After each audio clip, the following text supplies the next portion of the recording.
All right, Shalom. First and foremost, we want to give all praise, glory, and honor to Yahweh, Ba'ashem, Yahushai, Ba'ashem, Rakadash. Double honors to the elder apostles of Great Millstone. And salutation and much love to you all come out there pushing out His word and truth and sincerity. And we're the true Hebrew Israelites, all right, out here another week to prophesy the words of Yahweh, Ba'ashem, Yahushai. All right, condemn this wicked kingdom. All right, and hopes to bring back our people to their true nationality. All right, the so-called Negroes, Latinos, Native Americans. All right, we're the true people of the Most High. God's chosen people are right here before you. That's right. And they're not over there in the Middle East calling themselves Israelis. All right, start. What you got? I got some Jeremiah 50. Go to Hosea 1 and 10. We'll start there. All right, because for a long time, well, let's get Jeremiah 17:4 first. Because for a long time, our people have been thinking that they're just nothing but a bywords, proverbs. They don't know who the hell they are. But according to biblical prophecy, our people are going to come back to their true nationality. All right, here in these last days. Okay. This is Jeremiah chapter 17, verse 4. And thou, even thyself, shalt discontinue from thy heritage that I gave thee. That's right. So our people are the so-called Negro, Latinos, and Native Americans discontinue from their heritage.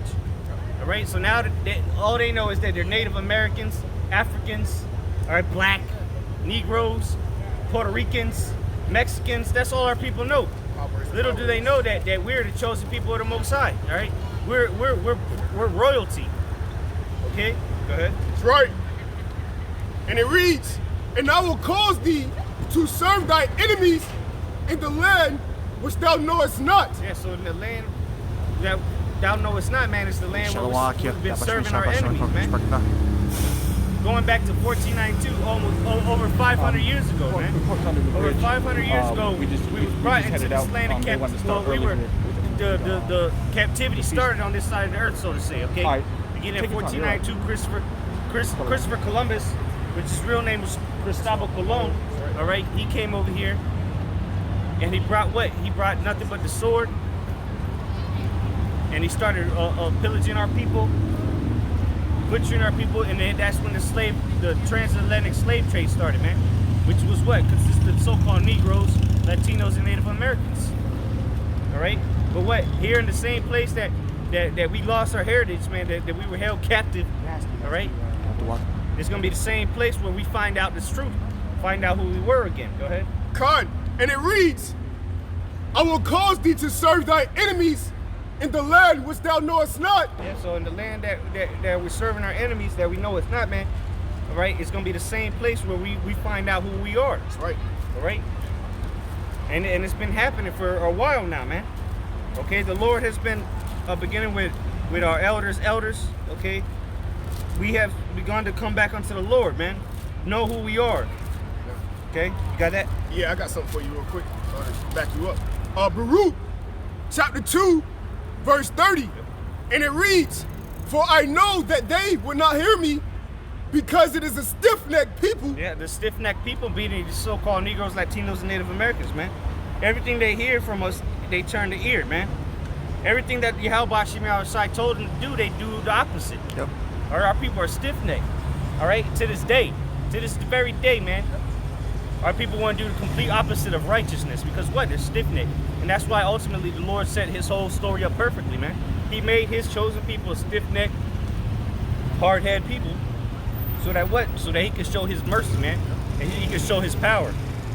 All right, go ahead. And it reads, but in the land of their captivities, they shall remember themselves. Yeah, in the land of their captivities, all right, multiple.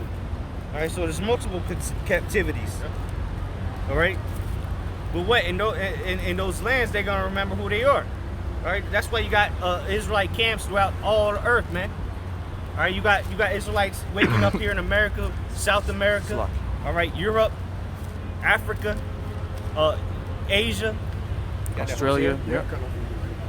Because what ultimately is prophecy, man, for our people to forget who they were and then to come back and realize who they were. Go ahead. This is Hosea chapter 1 verse 10. Yet the number of the children of Israel be as the sands of the sea, which cannot be numbered, which cannot be measured nor numbered. And this shall come to pass that in the place where it was said unto them, ye are not my people, there it shall be said unto them, ye are the sons of the living power. That's right, man. So here it is, man. Here in America. Yep. This is where it began. This is where it began to be said that we are the chosen people of the Lord, man. That's right. That he's our power and we're his people. All right, it began here in America, man, the land of the main captivity. All right, but what? You got men waking up all over the earth. Through what? Through biblical prophecy. The Lord said that this word would, go to Matthew 24 real quick. That the word will be taught unto the word would be taught unto the ends of the earth, man. Yeah, the four corners of the earth. All right, and this is where we at. This is the time where we at right now, man. All right, because the word has gone. If you can, Bible show, get Psalms 19. The word has gone out, man. Go ahead. Got him. St. Matthew's 24, verse 14. And this gospel of the kingdom of Yahweh Bashim Yahushai shall be preached in all the world. Yeah, so what? The word has been preached in all the world, man. You got people in China that know who the Israelites are. Bangkok, all right, Thailand, Africa, Europe, America, South, North, and Central, man.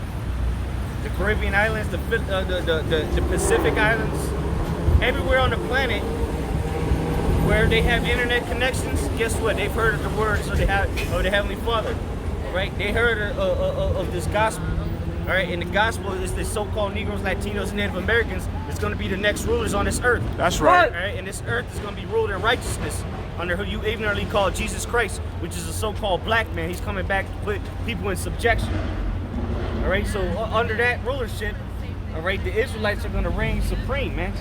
And we know we're getting there, and we're very close because what? This prophecy that the Lord said right here, man. He said that the word will be preached throughout the earth. Go ahead. Con, St. Matthew's 24, verse 14.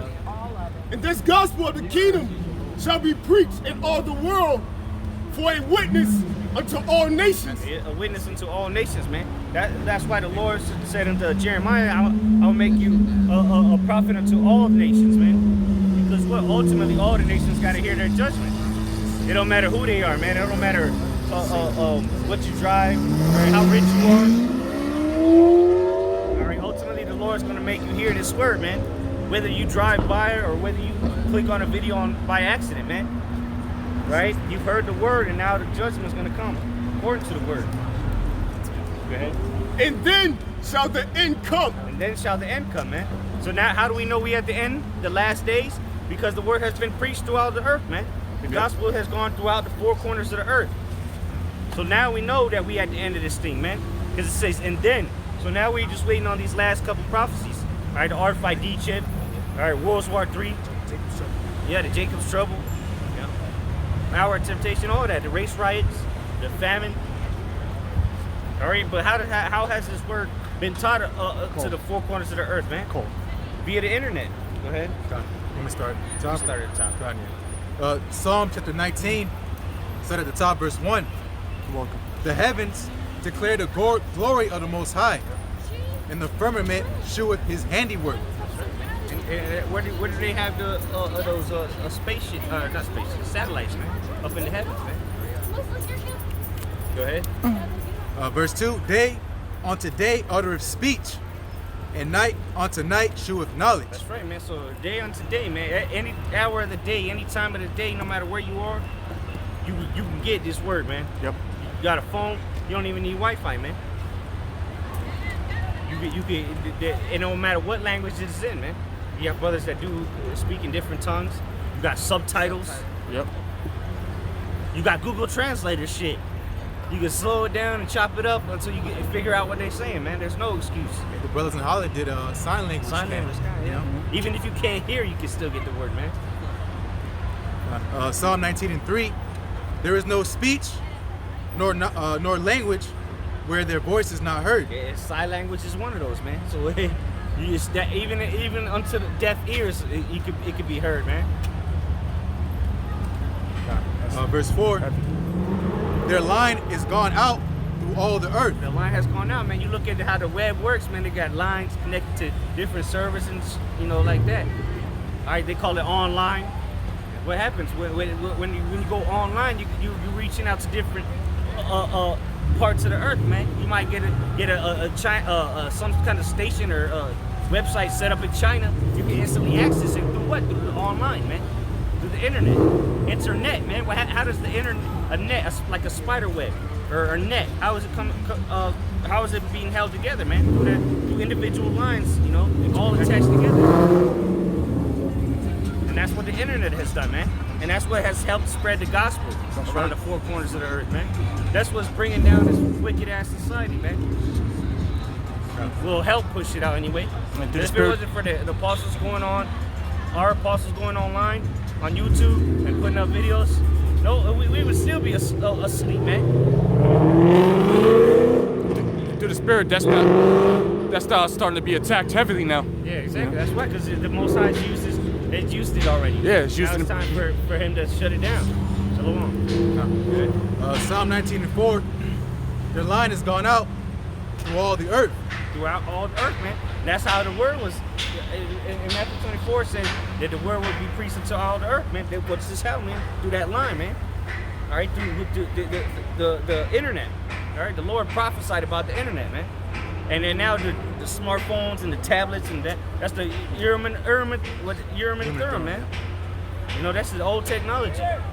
But what the Lord used this old technology revamp to push His word, man. That should be here soon. God continuing, and their words to the end of the world. And them hath He set a tabernacle. Hey, cause that's crazy, man. You could do a video here in Florida, and somebody in Taiwan will hear that word, man. Somebody might watch that video, man. It might be in 144p, but they still gonna hear it, Mm-hmm. In the middle of Iraq, somebody could be hearing the words that the Lord puts in you and speaking these videos, man. Go ahead. Continue rest of verse 4. Hey, real quick, and if I can say, what you're speaking on. That's just the easy access to the word. That's going to get. Seek ye the Lord while He may be found. Hey, the Most High can be found very easily right now at your fingertips, literally. You don't have to be walking down the street one day and then all of a sudden you hear the prophets. You can hear them right on your phone, man, at home, on your bed. Mm-hmm. Go ahead. And them hath He set a tabernacle for the sun. That was it. Yeah, and that's the thing, man. The Lord, so there's no excuse in these last days for you not to know what's going on around the world, man, because the prophets of the Lord are standing before you, telling you what's coming, man. That's right. All right? The word has gone throughout the four corners of the earth, and now guess what? It's time for the judgment to come, all right? The Lord said that He would send out prophets before He brought down the kingdom, and here we are telling you that America's about to be destroyed. Go ahead. Con, this is Daniel chapter 12, verse 3, and it says, and they that be wise shall shine as the brightness of the firmament, and they that turn many to righteousness as the stars forever and ever. Yeah, that's right, man. Who are those turning many unto righteousness, man? The ones pushing out this word, man, pushing out through the four corners of the earth, man. Sending those epistles up, man. All right? Throughout the week. Those are the ones turning many to righteousness, beginning with our elder apostles, man, on down. All right? But what? The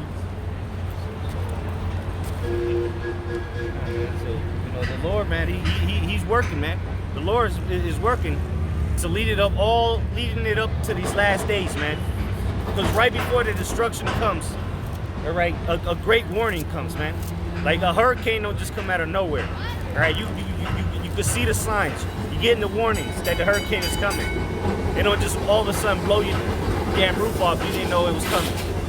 And the Lord's what? He about to bring that tempest, man. The Lord's about to bring the whirlwind, fire, all right, to rebuke.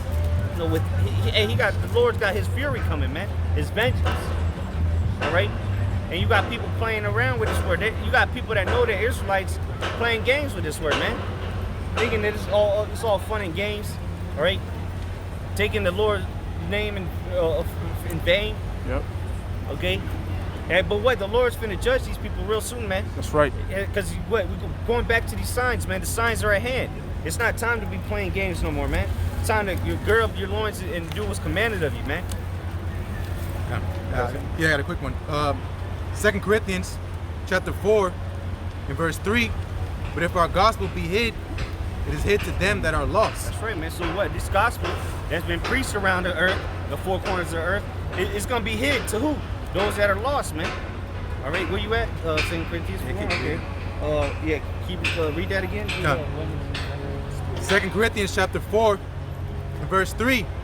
But if our gospel be hid, it is hid to them that are lost. That's right, man. So those that are lost, man, are and really not talking about these heathens, because these heathens, they're not gonna get it no way. Back in that Daniel 12, it says that none of the wicked shall understand. So none of Esau definitely not gonna understand. All right, 2/3 of our people not gonna understand, and the rest of these heathen not gonna understand. All right, because what? Ultimately, it was what did it say? It was not. It was hid to them that are lost. It was hid, man. So what? If you hiding something, that means you don't want somebody to find it. So the Lord don't want the majority of these people to find the truth, the gospel. All right, it's only set up for a few. Go ahead. Yep. 2 Corinthians chapter 4 verse 4. In whom the God of this world hath blinded the minds of them which believe not. Yeah, the God of this world, Esau Edom, man. Esau Edom, how is Esau Edom blinding the minds of these people? The God of this world, through these philosophies, all right, through his vain deceit, all right, the image of the beast has completely blinded these people, man. Homosexuality, you know, just do whatever you want, man. The God of this world gave you that, man, not the God of the Bible, not the God of the creation, all right? Nah, man, the God of this world gave you up to, gave you them ideas to just be a demon, all right? Putting the veil over your eyes, but what? Now the Lord's slowly taking that veil away. Okay, go ahead. 2 Corinthians chapter 4 verse 4. In whom the God of this world hath blinded the minds of them which believe not, lest the light of the glorious gospel of Hamashiach Yahushai, who is the image of our power, should shine onto them. So what? The Lord blinded them, put a veil over their eyes, so that what? They can't see that light, man. They can't see that light, which is Yahushai Hamashiach, man. Because what? Ultimately, it wasn't given unto them, man. Yeah.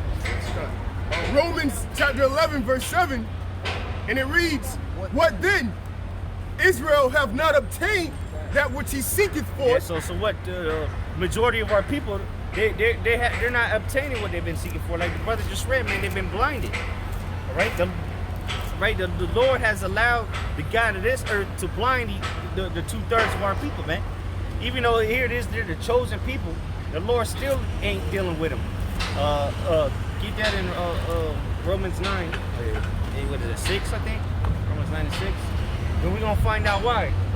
Read that again. Yeah, while he's getting this. Romans chapter 11 verse 7. What then? Israel have not obtained that which he seeketh for, but the election have obtained it, and the rest were blinded. Going back to what the brother read in Corinthians, man. So the rest were blinded, okay? And so it's making a clear distinction between Israel, all right, and the elect, all right? Because there's a difference between the elect and the rest of Israel, okay? Go ahead. Done. So Romans chapter 9 and verse 6. Not as though the word of the Most High have taken none effect, for they are not all Israel which are of Israel. That's right. So they're not all of Israel which are of Israel, man. Because what? The Lord has a chosen within the chosen, man. An elect within the elect. Okay? Because what? In John 17, it talks about those that were given unto Yahushai, man. That's not the whole nation of Israel. Ultimately, I think it's in the book of Isaiah, says that all Israel shall be saved. Ultimately, but what? They're going to be saved through the elect, all right? Yahushai died for the elect and the rest of the 1/3. And then guess what? The 2/3 is going to come back through the elect, man. Come back through the 1/3. All right, so ultimately they will be saved. All right? But what? Right now, the Lord's not dealing with all Israel, because the brother just read, not all Israel is of Israel, man. Go ahead. Because what? The Lord got a remnant amongst Israel. Go ahead.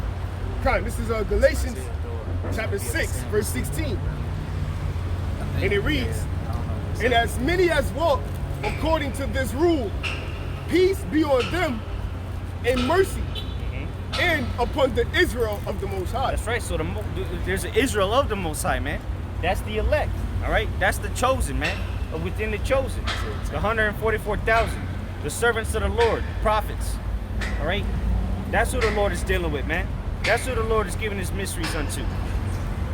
Right, that's who the Lord sets his heads of protection around. Y'all want to back you up right there. This is Revelation 14:3. And they sang as it were a new song before the throne and before the four beasts and the elders, and no man could learn that song, Yeah, that's right. but the 144,000 which were redeemed from the earth. That's right, man. So there's a song, a particular song that only the elect is gonna know, man. That goes to show you the distinction, man. That look, the Lord only chose 144,000 men out of all the Israelites, and we read in Hosea 1 and 10 that our people are as the sand of the sea. Spirit. I got some. Right. It's Isaiah chapter 10, verse 22. For though thy people Israel be as the sand of the sea, yet a remnant of them shall return. Yeah, remnant of them, man. That's the elect, man. That's the Israel of the Most High, the remnant that's gonna return, man. Did not during the time of Elijah, all right. The Lord told him that he had reserved 7,000 men that have not bowed the knee to the Baal. Well, damn, it's somewhere in Acts where Apostle Paul is quoting it. Might be the 20. It might be in Acts. Read that again. I'll God. Isaiah chapter 10 and verse 22. In spirit, I'll start at verse 21. Isaiah chapter 10, verse 21. The remnant shall return, even the remnant of Jacob, unto the mighty power. Yeah, so what is that remnant, man? The elect. That's how they're going to return to the mighty power, because what? They were ordained or predestinated before the foundations of the earth to return to the Lord, man. And that's prophecy. That's happening before our very eyes, man.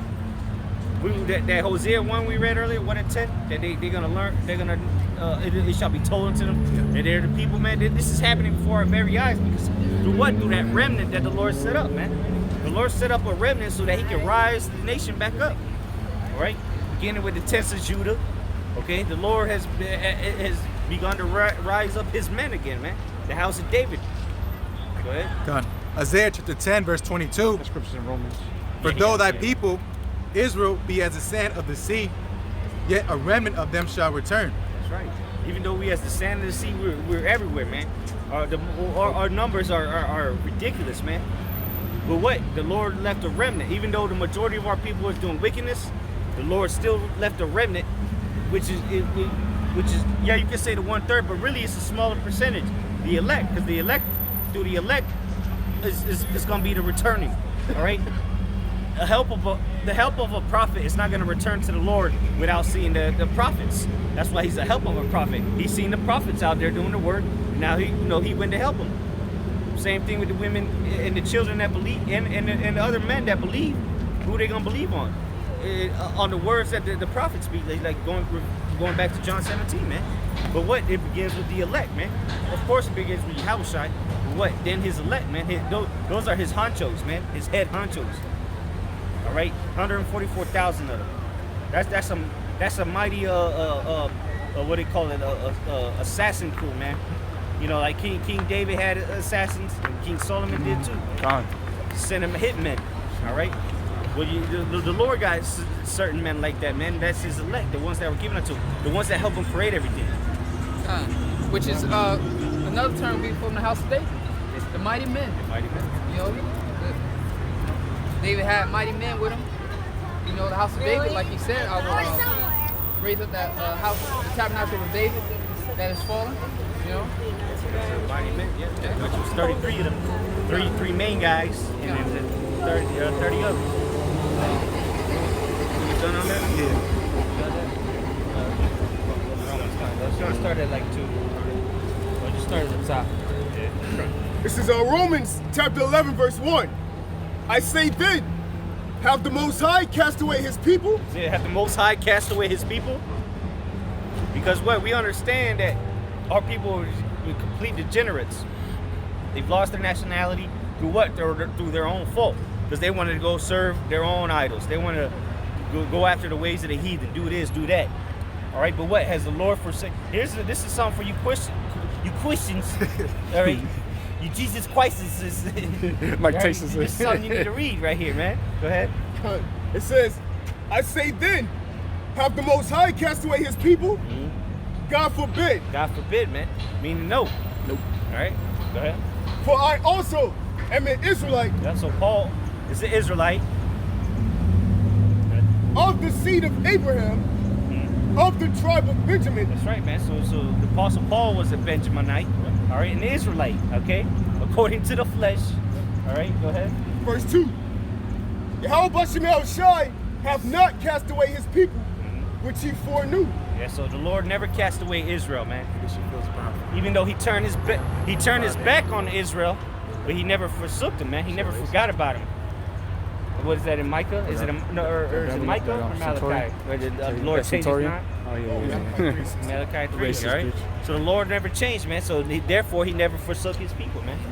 Go ahead. God, it says, what ye not, what the scripture said of Elias, how he maketh intercessions to the Most High against Israel, saying, Yeah. So the Elias is Elijah, just in case you know. Go ahead. Lord, they have killed thy prophets and dig down thy altars, and I am left alone, and they seek my life. Yeah, and who was doing that? The prophet, or the Israelites were doing that unto the prophets, which were Israelites, or men sent by the Heavenly Father. So the Lord could have he could have forsook his people, man. He could have just said, you know what, I'm just going to keep the remnant, the elect, and the hell with everybody else. But what, the Lord has compassion, the Lord has mercy, man. That's how much he loves his own nation, man. You know, remember, like, we were going into in D.C., Ezra was asking all these questions, and then the angels say, "What, you think you love Israel more than me?" In the Most High. Yeah, like, come on, man. That's heavy, bro. The Most High clearly loves it. He sent his only begotten Son to come save us, man. What you mean? Go ahead. And it goes to show you too that, you know, if you're a prophet, you gotta have love Yeah, exactly. for your people. So Whether to they say. hate you or not. Yeah, exactly. You Yeah. still gotta have love for your people, man, as being a prophet. Not saying that, oh, we just let anything slide, but Labor of love. labor of love. We out here because we genuinely love our people. We want to see our people, you know, get saved, but you know they ain't gonna get right majority of them. Yeah, if you hate somebody, you're not gonna tell them to Yeah. correct their ways or nothing like that. It's like yelling at your kids, you know? When you got your kid at the house, they doing something bad, you yell at your kids to discipline them, not because you hate them, it's because you love them, man. Yep. Scripture say, he that spared the rod loveth not his son. You know, so if we don't correct your children, it means you don't really love them. He that is without correction is a bastard. Exactly. All types of scriptures come up. Yeah, exactly. That's a whole nother spirit. God. Romans 11 verse 4. But what said the answer of the Most High to him? I have reserved to myself 7,000 men who have not bowed the knee to the image of Baal. And what is that modern day today, man? Bending the knee to this society, man. Bending the knee to all these wicked philosophies, the church, the universities, all right? The money, all right? That's the three bamboozles they get you with, man. The schooling, the money, and the religious nonsense they got going out here, man. Oh, yeah. And you're gonna bend the knee one way or another, man. And military in this shit, wicked ass society. Yeah. All right, but what the Lord set up men not to bend the knee to that, man. Not to oblige to this society, man. Right. To like the coons that were saying about how was I? Oh, we only have one king, Caesar. Yeah, that's these niggas, man. These 2/3. If you look, you see them. Because here it is, the scribes and Pharisees, they knew about a Messiah coming. It was written in the prophets and in the books of Moses. We read it. But when he came, the Messiah came, then they were fucking up against him, man. That's why what Yahushua said, that beware of the leaven of the Pharisees. It's hypocrisy, man. Because here they're supposed to be all about the law and the books of Moses and the prophets but what when they knew about the Messiah, that there was going to be a savior, but when the savior came, you know, being a bunch of demons, man. That's why their eyes were blinded at the end of the day. Go ahead. God, verse 5. Even so then, at this present time, also there is a remnant according to the election of grace. That's right, man. So according to the election of grace, man. Rock.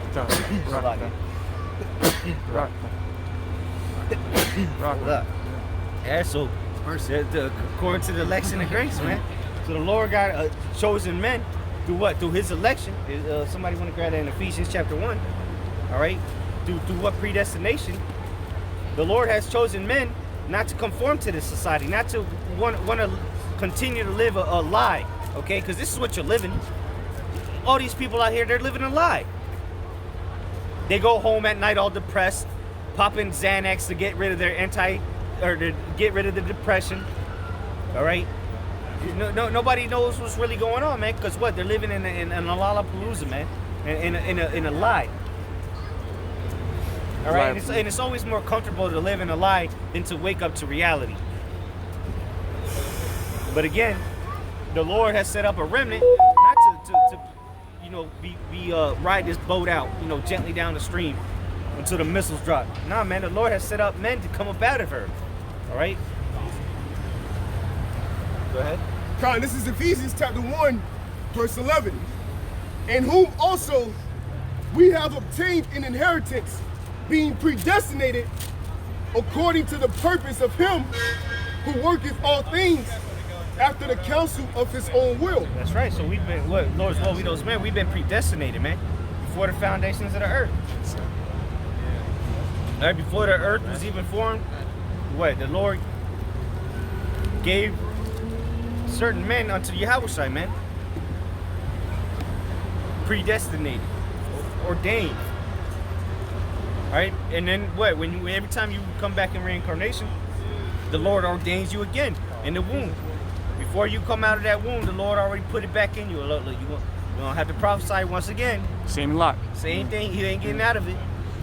That's why when we wake up to this thing, we're like, okay, now it makes sense. This is what I'm supposed to do. Because you've been doing it, You've been doing it for generation after generation, man. Who knows how many times? You never lose it. It's like riding a bike. Exactly. You can ride a bike for 5 years. As soon as you get on the bike, you're going to know exactly how to ride a bike. Go ahead. I was going to say, the spirit, the scriptures say, the spirit of the prophets is subject to the prophets, man. So we were subject to get this truth. All right, when we heard the word, man. There wasn't no hesitation. Like the brother was going into, man. We didn't hesitate or question it. It all made sense. It was the Most High, Yahweh Shai, giving that key to our mind, unlocking that, that mind, man. So now we understand the mysteries. Because when you actually go into the word mysteries, which me and the brother did a video on, the word mystery means initiated, man. So we are those men who were initiated to understand the mysteries. That's why Yahweh Shai said, it is given unto you to know the mysteries and not to them. You got to be initiated in this thing. And also, like the brother was saying, before we came into this, our spirit was troubled. That's why the scripture said, "Come and rest with us." You know what I mean? Because this is what we was built to do to begin with.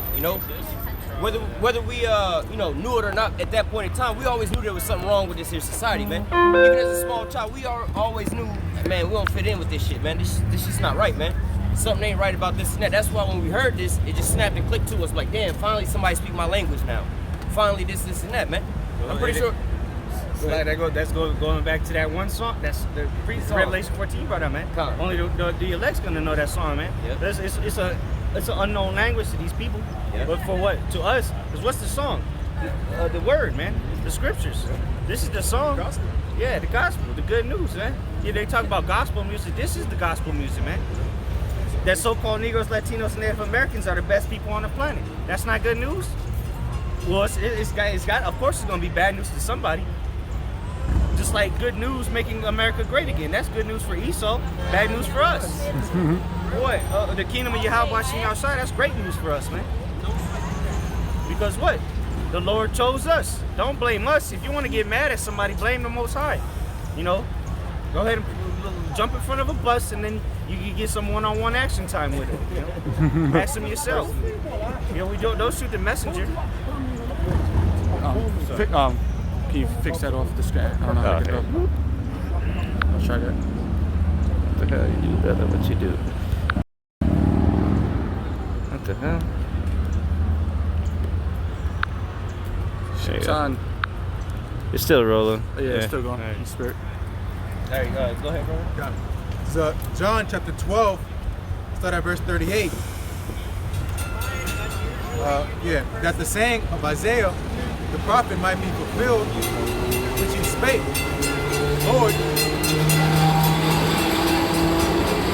Lord, who have believed our report, and to whom hath the arm of the Lord been revealed. That's a quote in Isaiah the 53rd chapter, if I'm not mistaken.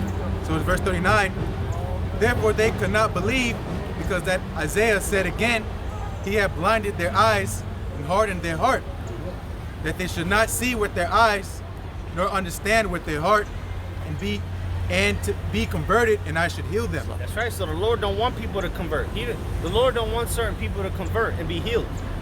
All right, because what the Lord said He came to do, though, He said He came to, He came not for the whole, but for the sick. But then here He's gonna say that He don't want to heal and convert them. It's not a contradiction. It's just that the Lord's not dealing with everybody right now, man.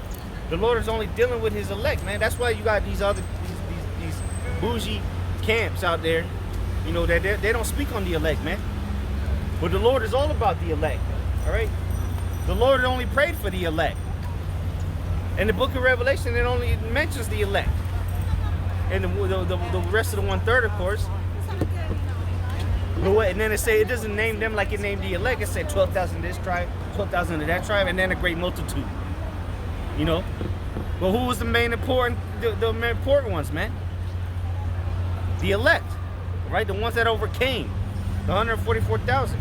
Even in the second Esdras, when Yahushua is handing out them the crowns, who's he crowning, man?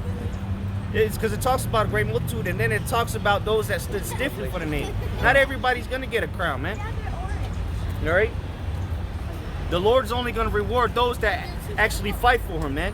In this wicked cesspool of a society, man. This place is wicked and sick, man. But people want to act like it's okay. They're teaching kids how to be homosexuals and transgender in school. But all you got time to do is Facebook, Instagram, and tweet. And then you wonder why the Lord hates this place. You wonder why we hate this place, man. You wonder why we come out here to condemn this society. They say God bless America. Yeah, they say God bless America. What God? They're talking about the God of this world. Yeah. They're talking about Esau, Edom, bless this place, man. Because the Lord ain't blessing this place. The Lord's going to destroy this place, man. That's right. Look what He did to Sodom and Gomorrah. The Lord's going to turn around now and change His mind and bless this place for the if not worse, no, not if, for worse acts, for worse deeds, for worse abominations. The Lord's going to bless this place when He rained fire and brimstone on Sodom and Gomorrah. When he completely destroyed Egypt, man, through these plagues. Now He's gonna turn around, because why did the Lord do that in Egypt, man? Because of what they did to His people. So now another place did the same thing to His people, but He gonna bless this place. Come on, man. Fuck out of here. People aren't living in reality. People are walking around clueless, man. Just oblivious to what's going on in the world. Because it hasn't hit the shores of America yet. But real soon, man, it's gonna get the worst on the planet. Is gonna be here in America, man. You got third world countries, people starving to death, and you're in America. Well, okay, you don't want to be in America when the Lord brings His judgment here, all right? Because it ain't gonna be the missiles coming. That's it, man. It's gonna be something to lead up to that, man. A lot of people are gonna be in dire straits in these last days, man. Get 2nd Esdras 8 and 50. You got something? Hey, I got one that's back right on. Who's that? Right after that. Con, this is 2nd Esdras. 2nd Esdras chapter 8, verse 50. For many great miseries shall be done to them that in the latter time shall dwell in the world. Yeah, many great miseries, man, are gonna be done to them that in the latter times dwell in the world, man. Many great miseries, man. We're talking about your kids dying in front of you, all right? You having to eat your favorite pet. All right, people starving to death. You got waters? What else? People getting shot down in the streets, tanks mowing people down. All right, all kind of flesh-eating diseases. Hey, the sedition among men. Sedition among men. The hour of temptation, Jacob's trouble, man, to cover it all. All right, the hour of temptation. It's gonna be real bad out here, man, and it's gonna happen upon all the earth. But greatly here in America, man, the place of great judgment. Babylon the Great. It's going to be Babylon, the place of great destruction. Okay? Con. And it reads, for many great miseries shall be done to them that in the latter time shall dwell in the world, because they have walked in great pride. Yeah, man. America's the most prideful place on the planet, man. All right? You don't think the Lord is disgusted with your pride, man? Proud to be this, proud to be that. Pride parade here, pride parade there, man. The Lord's going to destroy this place for the pride. All right? With great miseries. And wait till these plagues come, man. I pray that the Lord brings these plagues on another level, man. It's because it's going to be worse than Egypt, man. The Lord had the 10 plagues come upon Egypt.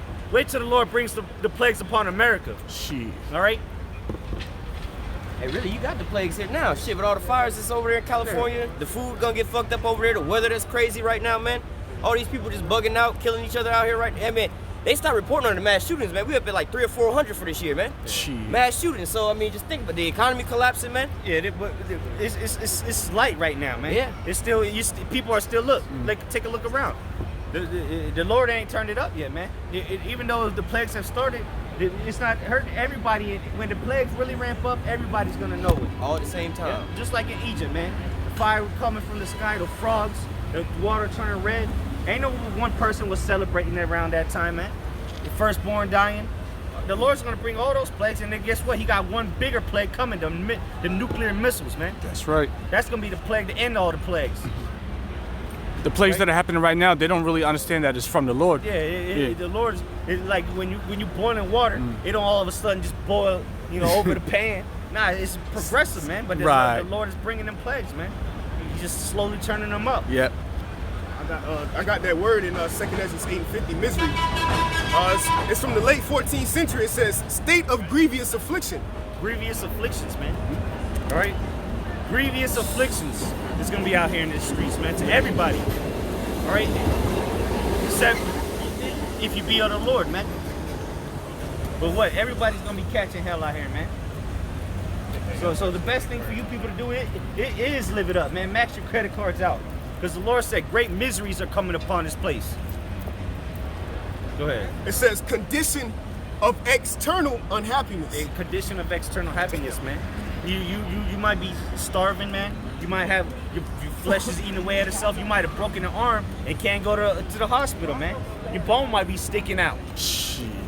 You got burned. Your face is burnt. Just touching the air, man. Ain't no ointment. All right. Ain't no skin grafts.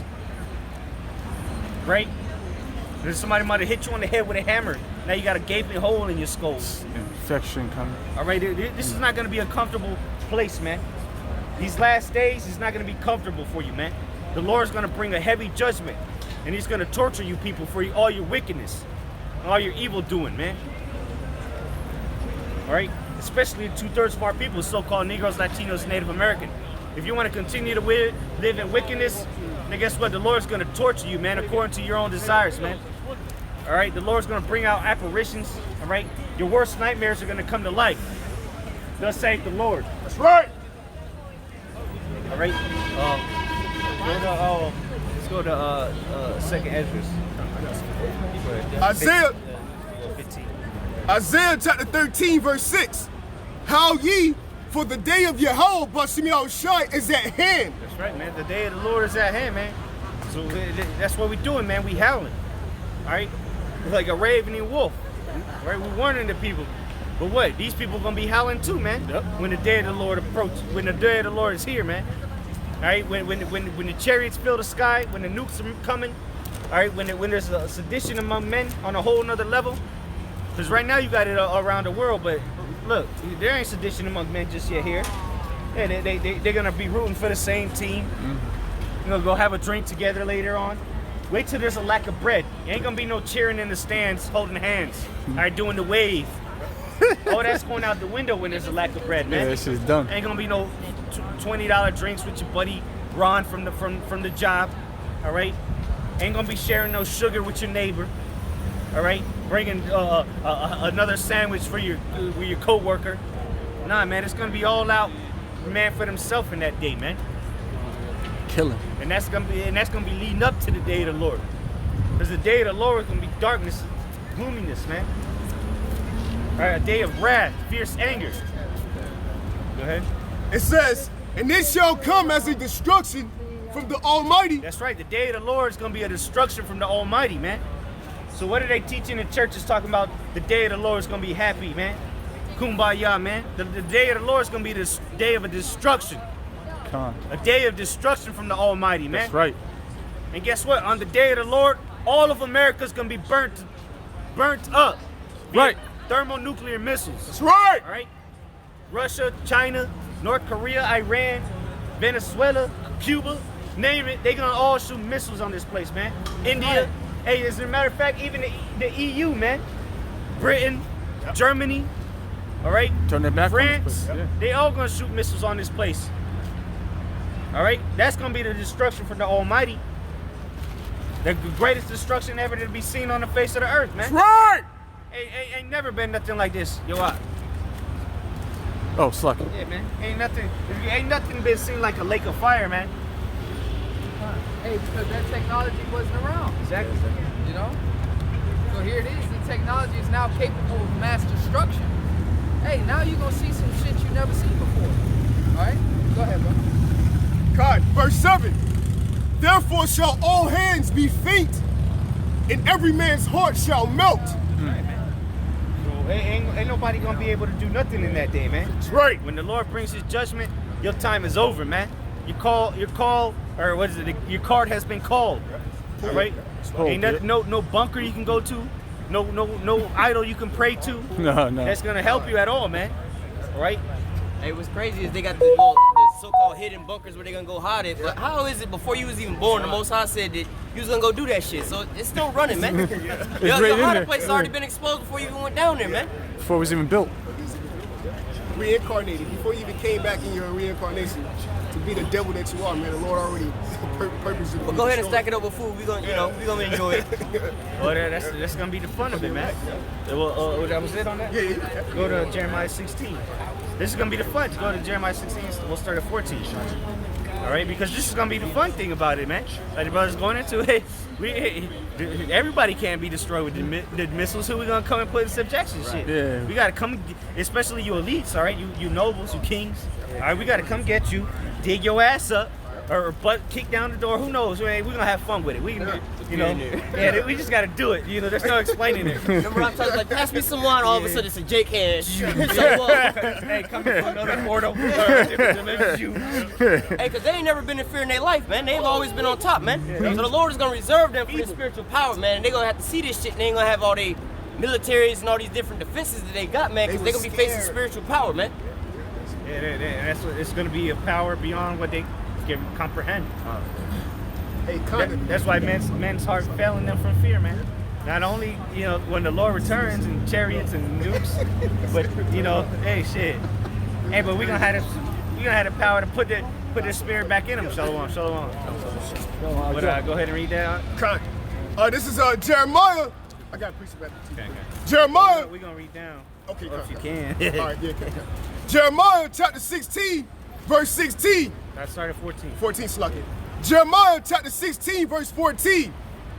Therefore, behold, the days come, saith Yahweh Bashem Yahushai, that it shall no more be said, Yahweh Bashem Yahushai liveth, that brought up the children of Israel out of the land of Egypt. Yeah, kind of. So like we were just talking about, man, the plagues that came to Egypt, all that's still very well known, man. The 10 plagues, Pharaoh, all these movies made about it.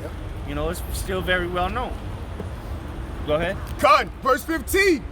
But Yahweh Bashem Yahushai liveth, that brought up the children of Israel from the land of the north. That's right, from the land of the north. The Lord specified the land of the north. He singled that out. Yep. Because what? This is going to be the place of great destruction and the place of great deliverance. That's right. All right? The spiritual Egypt, the spiritual Sodom. And that's why it referred to, it shall no longer be said that the Lord brought out the children of Israel out of Egypt. All right? Because I'm talking about the ancient Egypt. And that was a great exodus. They call it the exodus. That was a great salvation that Lord put us through, walking through the Suez, what is it, Gulf of Suez Gulf or whatever. The chariot put the fire in front of the Egyptians. They couldn't get us while we were trying to cross the river or the lake, whatever. So what? That was a great. Everybody feared the Lord after that. After we left Egypt, everybody knew who we were. All right. Hey, Con, if I may add to it, it said, thus saith the Lord that liveth, man. Because because you people only realize that the Lord lived when destruction happened, man. So everybody feel like, okay, hey, the Most High, he just, he chilling. But the Lord, Yahweh Shem Yahushai, is bringing shit to pass to destroy America, man. That's why I said the Lord liveth, because he been living this whole time, bro. Living power. He's been destroying America every day and simultaneously building up the kingdom that's going to take that part right before your eyes, so that when the great destruction do come, which is the thermonuclear missiles in the time of Jacob's trouble, you gonna know the Lord exists when you see the chariots beam up particular brothers, man. That's right. You see, and destroy simultaneously. You're gonna be like, this gotta be the Most High. But wait a minute, the Lord is here right now. He's still living, man. And if you see, just like the Lord did in ancient Egypt, he kept hardening Pharaoh's heart. But that's what the Most High is doing with Esau now. Just keep hardening his heart. Even though we coming out here and telling you, yo, you gonna do, we're doing just like Moses did. Yo, you let my people go. This is what's gonna happen. Don't do it. This is gonna happen. And look, now it's gonna happen again, man. But on a whole another level, because now you got 144,000. All right, prophets, man. Right. You got men in every major city in America, right? Multiple camps in cities, man, or in states. You got camps throughout the whole earth telling Esau, but what his heart is hardened, man. The Lord hardened his heart, so he can't listen. He's that deaf adder, man. Go ahead. Con, Jeremiah 16, verse 16. It's lucky. Finish it on 15, Con. It says, and from the land of the north, and from all the lands whither he have driven them. That's right, man, because what? We're scattered throughout the four corners of the earth, man. Through all the nations, through all the earth. But what? The main deliverance, again, is in the land of the north, man. But there is going to be deliverance in other parts of the earth, But the main deliverance, again, is here in America, man. So even though it's a curse to be here in America, it's also a blessing, because it's going to be the greatest destruction on the planet, man. That's what we make it and get to see the destruction of our enemies, man. Imagine that. The most wicked, abominable place on the planet of Earth, you get to make it out of it, And it's going to be even greater than the whole nation of Israel leaving Egypt. Because the Lord delivered the whole nation last time in the ancient Egypt. This time he's only delivering his remnant, his elect. And if I can say, last time we came up out of Egypt, we followed the chariot, right? And then you had, I think it was Rahab, that said, hey, look, the people of our city, we heard the terror of your Lord and their hearts melted, right? This time we're going to be beamed up into the chariots, and it's going to actually be all over the whole earth. The whole earth going to see it, man. We're going to be beamed up from, like the brother just read, out of all the different places where we was placed at, man. So it's not going to just be concentrated in one area, just here in America or whatnot, or just one state. It's going to be a global thing, man. These are going to be the people that's, like the brother was saying, we shouting out throughout the whole four corners of the earth, man, telling you about, hey, these are the Israelites, so on and so forth. This mystery is being revealed, man. But these people think whatnot, but then when you see these chariots pop up simultaneously everywhere, man, and destroy America, man, hey, all odds are going to be on America, because that's why I say, hey, look, Revelation, when Babylon fell, all the other nations, they saw all of this, man. So how much more? We know the chariot's going to be here delivering us at the same time, man. That's how the Most High going to be glorified, man. He going to be like, damn, they was all preaching about this. We was calling them retarded. Wisdom of Solomon chapter 5, man. Goes right on into it, but go ahead, brother.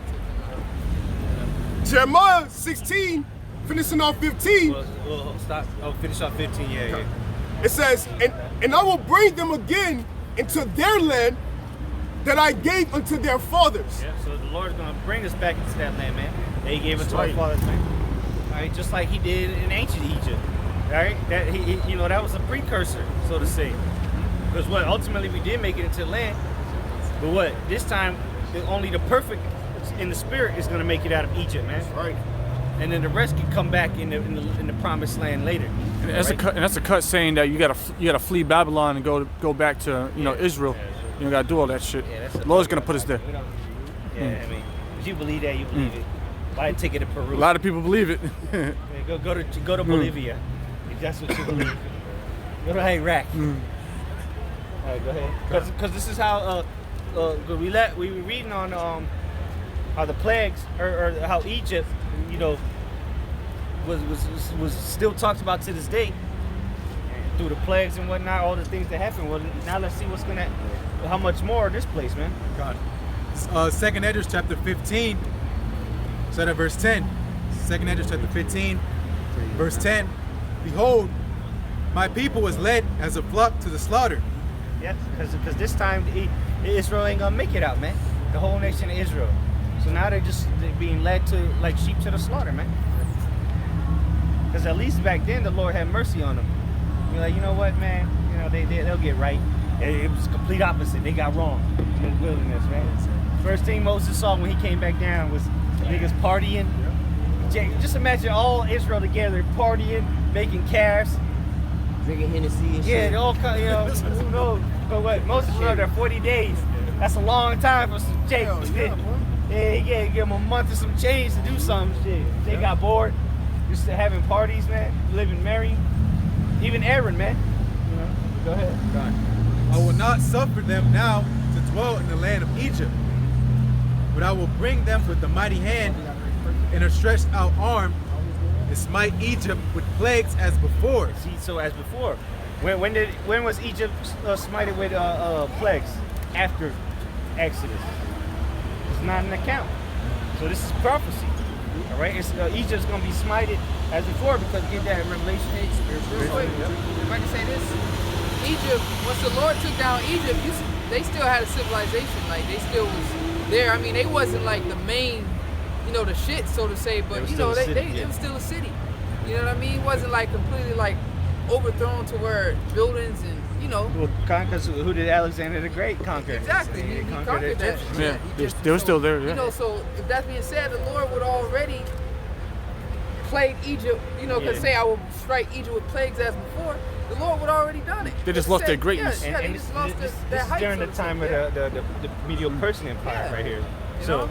this is a long time after Egypt, man. Exactly. And even in the book of Acts, they tell you that there came some Israelites from that was dwelling in the land of Egypt, man. Apollos was from Alexandria, Egypt. You know, but that was Israelite, obviously. But you know, so going to show you that it was still, you know, it was still a place, man. Just like it is today. It's still an Egypt over there. You know? Which we understand Egypt is a country now, as they say it, but you know, it was in the same borders then. But, Right. yeah, exactly. 2nd Edwards chapter 15 and verse 11, but I will bring them with the mighty hand and a stretched out arm and smite Egypt with plagues as before and will destroy all the land thereof. Verse 12. 2nd Edwards 15 verse 12, Egypt shall mourn and the foundation of it shall be smitten with the plague and punishment that the Most High shall bring upon it. That's right, man. So Egypt shall mourn, man. These people ain't mourning right now, man. I'm going to show you that the Lord ain't really turned these plagues up yet, man. But trust me, there's going to be a time where there is no doubt that this is the Lord has literally, he brought the plagues, man. It's going to be no doubt because people are going to be mourning.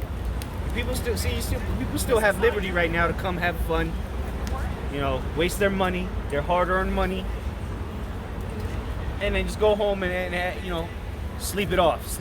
There's not gonna be that. Look, before we even got here, man, this place right here, what they call it, the Park and Rec. Oh, yeah, this shit over was there. packed. So people have been partying since probably 12 o'clock, man. Noon, yeah. You know, but what? It's gonna come a time when these plagues is hitting that you ain't gonna want to be out here, man. It might be pestilence, diseases out here. You don't know what you can contaminate or what you can get the contamination from. You know, it might be airborne. You know, it might be in the water supply. Then you're gonna have people losing their minds when the food trucks stop moving. See, these are all these plagues. The Lord's not just bringing 10 plagues this time. It's gonna be plague after plague after plague until these missiles drop, man. Yeah.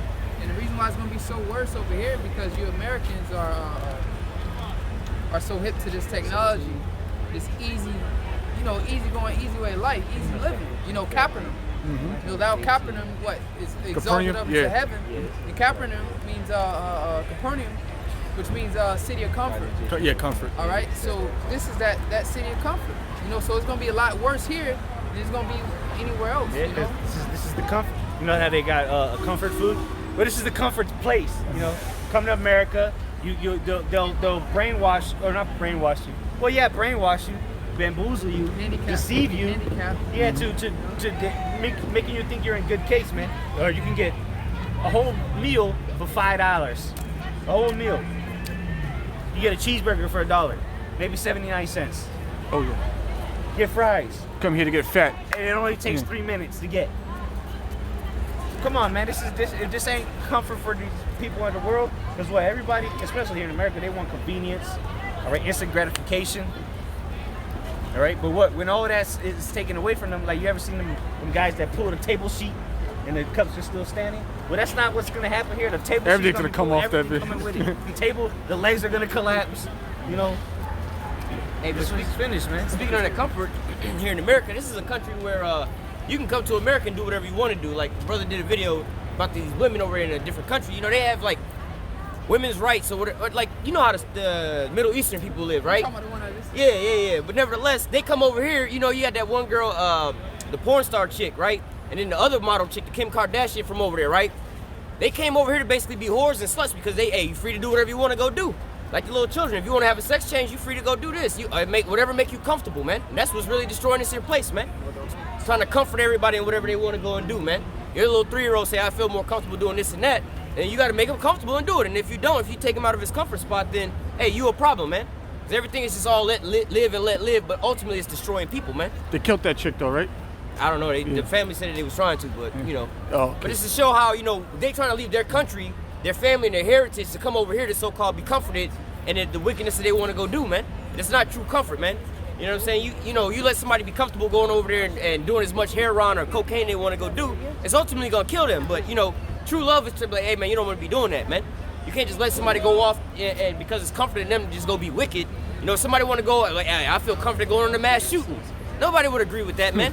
What? You see what I'm saying? So the same way with this here place, man, they allowing you to be comfortable, whatever makes you comfortable here, man. But the majority of this shit is gonna kill you, man. Get as much McDonald's as you want to make sure you're comforted, but Get it now. but it's not healthy for you, man. God, this is Revelations 11. Yeah, read that first. All right. Revelations 11. Because we were talking about, how this place is Egypt, man, spiritually, and what happened to ancient Egypt, and then like the brothers mentioning all the things that were happening in Sodom and Gomorrah, right? They're happening here in America, man, but even worse. All right. They didn't have sex changes back then. Now you got a nigga talking about he's a woman with tits on him, all right, cut off his rod, and now he's pregnant, man. Just regretting it like 30, Yeah, like man. 10 years later. Now the highest suicide rates from damn trannies, but you still promote it. Come on, man. But nonetheless, we're gonna prove it. This place is spiritually Egypt, and then we're gonna go into the plagues, man. And it's gonna be 100 times, 1,000 times worse than what happened to Egypt, man. Go ahead. Revelations 11 verse 8. And their dead bodies shall lie in the street of the great city. Yeah, man. Look at all these dead Israelites out here, man. They're the heathen, man. They're not even on a spectrometer of living. Spectrometer. Yeah. They're not even on the chart. But what? Our people, man, they dead, man. Finished. Just dead out here, dead bones. It's the valley of the dry bones out here, man.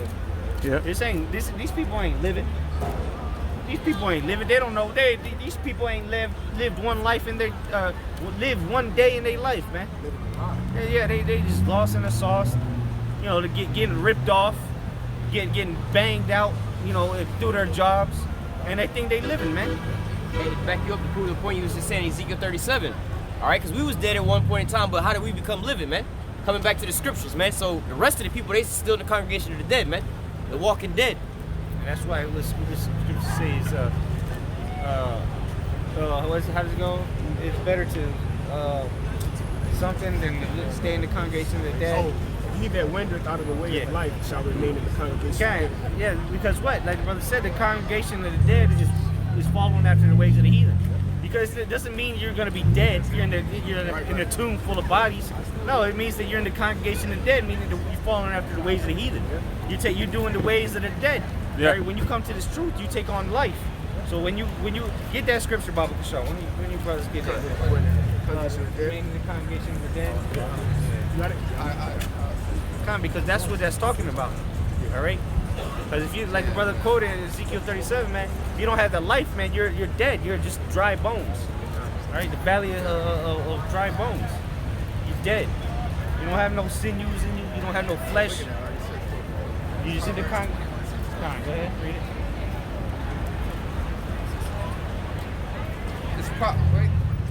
All right, Proverbs 21:16. It says, Proverbs 21:16, the man that wandereth out of the way of understanding shall remain in the congregation of the dead. Right, so when you wander out of the way of understanding, which is what? Knowledge, wisdom, and understanding of the Lord, man. The wisdom of Yahweh Hashem Yahushai. So what happens when you wander away from that, the truth? You remain in the congregation of the dead. You just being a heathen. You're dead. That's where they get the term walking. This is a walking dead man. It's because he's following after the ways of the heathen, man. Instead of coming back to his power. Zombie. All right. So that's why it's talking about the going back to Revelation. Talks about the dead bodies. Because they're dead. They're in the congregation of the dead. They're going after probably Muslim Christians. All right, going to the Jehovah's Witnesses assemblies, or maybe just an atheist, or just a bug out. Period, man. Don't believe in nothing. You know, they just what is congregation of the dead? They're dead bodies walking around, man. Stand for nothing. All right, the walking dead. Right? God. It's Revelations 11 verse 8. And their dead bodies shall lie in the street of the great city, which is spiritually is called Sodom in Egypt, where also our Lord was crucified. That's right, man. So America is spiritually called Sodom and Egypt. Why? Why is it called Sodom? Because take a look around. Nothing but homosexuality around here. Bestiality. Why is it called Egypt? The children of Israel were enslaved here, man. Captivity to this day. Beginning over 500 years ago, our people were enslaved here in America, man. All right? To this day. All right, so now we understand that it's spiritual Egypt. And we read about how the plagues were going to come back as before. Go to that Wisdom of Solomon. God. Wisdom of Solomon, chapter 17, verse 1. For great are thy judgments. Yeah, great are thy judgments, man. The judgments that are coming to this place, man, is going to be great. Man, you're going to be seeing some kind of judgments that you never thought possible, man. The Lord's got an imagination, man. If you think you got an imagination, wait till the Lord shows his, you know.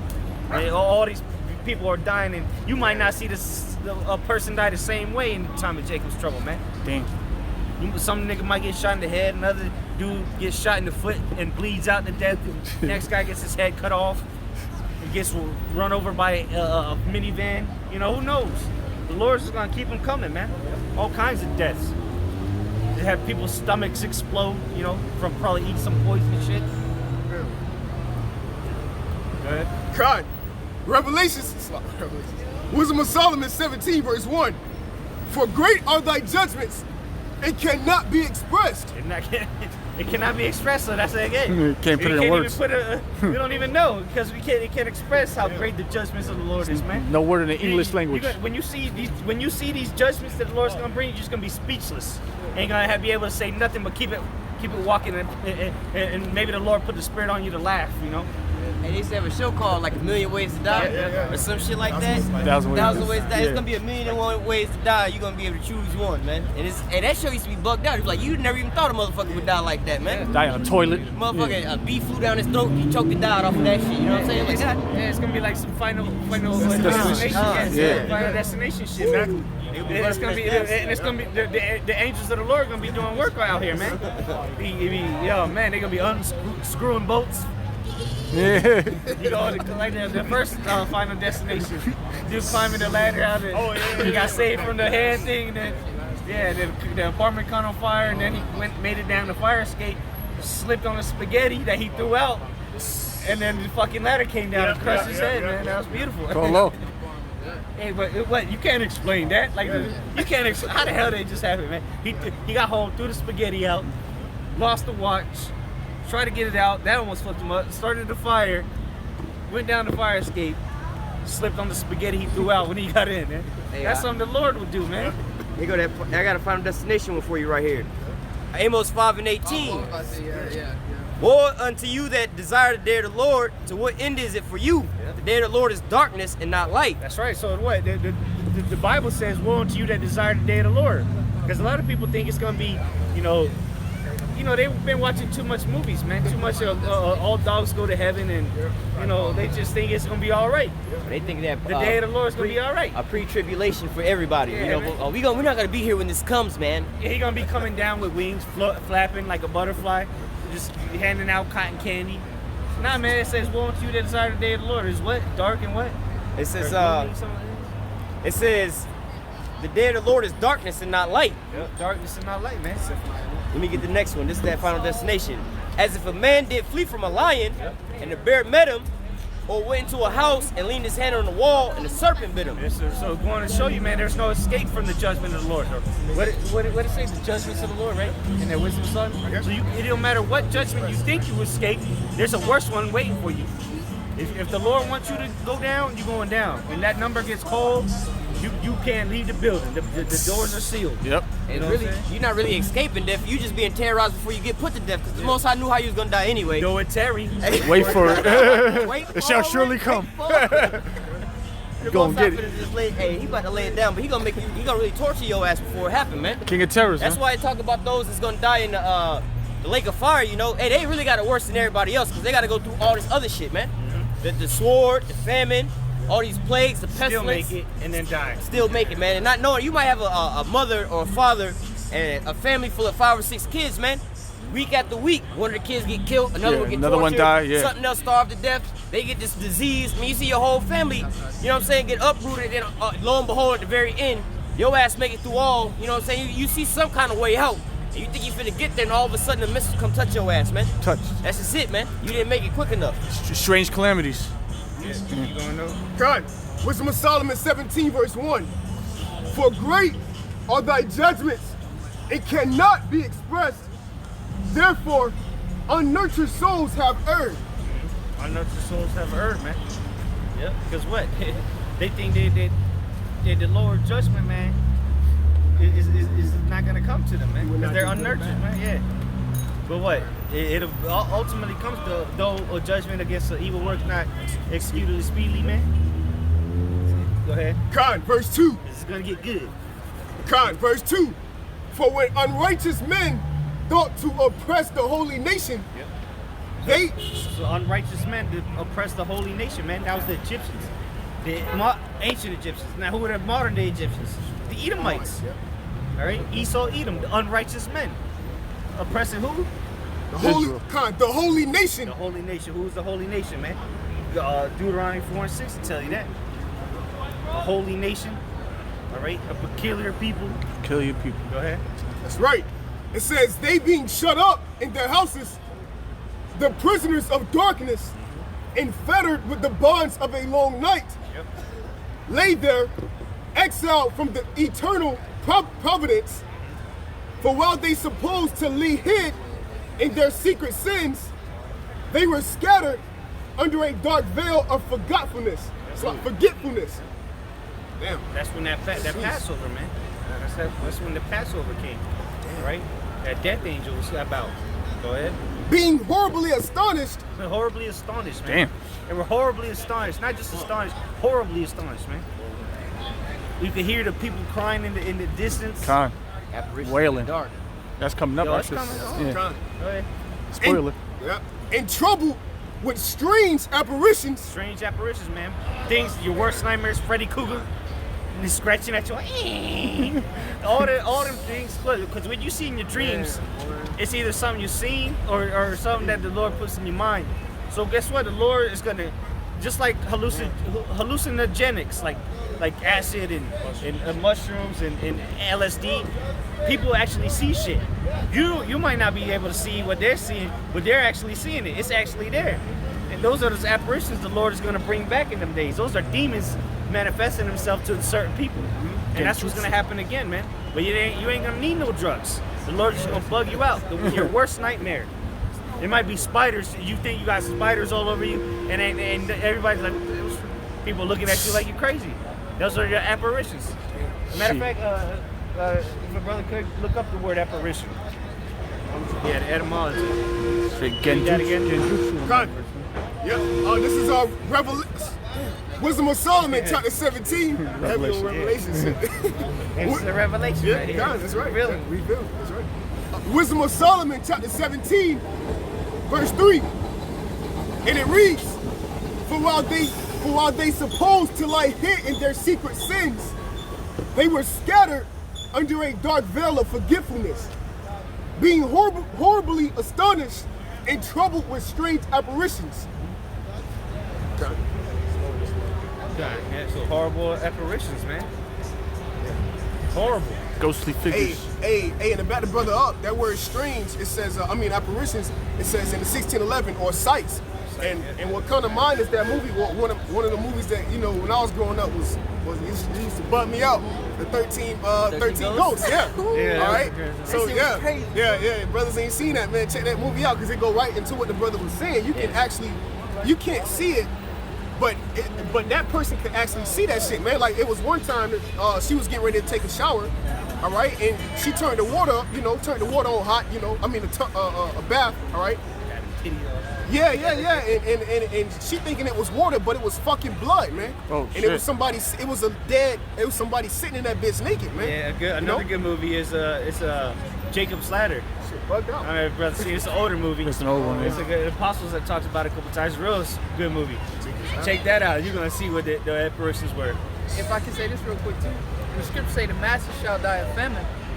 Right? When you get hungry, 48 the Lord, hours. the Lord he gonna start hallucinating and yeah. shit. That's when he really gonna come in on your ass. You know what I'm saying? That's just like, a way to really That's a side effect. Tied in of together. what's- Yeah. yeah, that's a side effect of the hunger, and that could be possibly how it happens. I was gonna say, because when you go into the psychedelic drugs like mushrooms, I think that they say that the dopamine is already in your brain anyway. It's just released, or what is it? One of those things is already in your brain. It's just released slowly but surely, But hey, the Lord could just open that shit up on your ass, man. You just be plagued the fuck out of your mind, man. Because all it is chemical reactions. Yeah, exactly. So that's all it is just Like chemical reactions. it's kind of like people in the loony bin. They talk about they seeing people. They actually probably do see people. They're one of the wires in their brain Yeah. fucked up. Oh yeah, they do. They're not crazy. It's just they're Psychotic. What they call them? Schizos. Schizos. Yeah. Right. Because etymology of apparition, supernatural appearance or manifestation. Supernatural appearance and manifestation, man. These people are gonna see supernatural things out here, man. Demons, Station. angels, which they might think is a demon, Hey, to back the brother up, it says supernatural manifestations. That word manifestation means to make clear, man. So it's gonna be made clear unto you, all right? And you're gonna be able to see the shit the Lord gonna have in front of you, man. Manifest. It's gonna bug you the fuck out, man. And that's what we waiting on, because the scripture says, Psalms 2, he that sitteth in the heavens shall laugh, the Most High shall have them in derision, man. And the issues of death belong to the Lord. So the Heavenly Father got us back here waiting, man, patiently for him to release. Wait on me, Because once he start to release his judgment, then you gonna know what was the greatness of the reward of your patience, man. Shit gonna get real out here, man. Word. You got it? Right. Wisdom of Solomon 17, verse 4. For neither might the corner that hide them keep them from fear, but noises as of waters falling down. So they were hearing things back in Egypt in the darkness, man. They were hearing rushing waters like a waterfall, man. Bugging. But imagine that you're in pitch darkness, you can't even see your hand. All you hear is.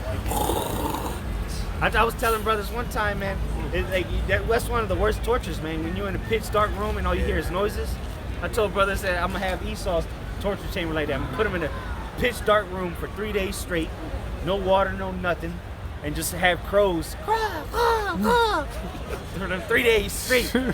That's some torture right there, man. Because the scripture tell me, says, give me any plague but the plague of the heart, man.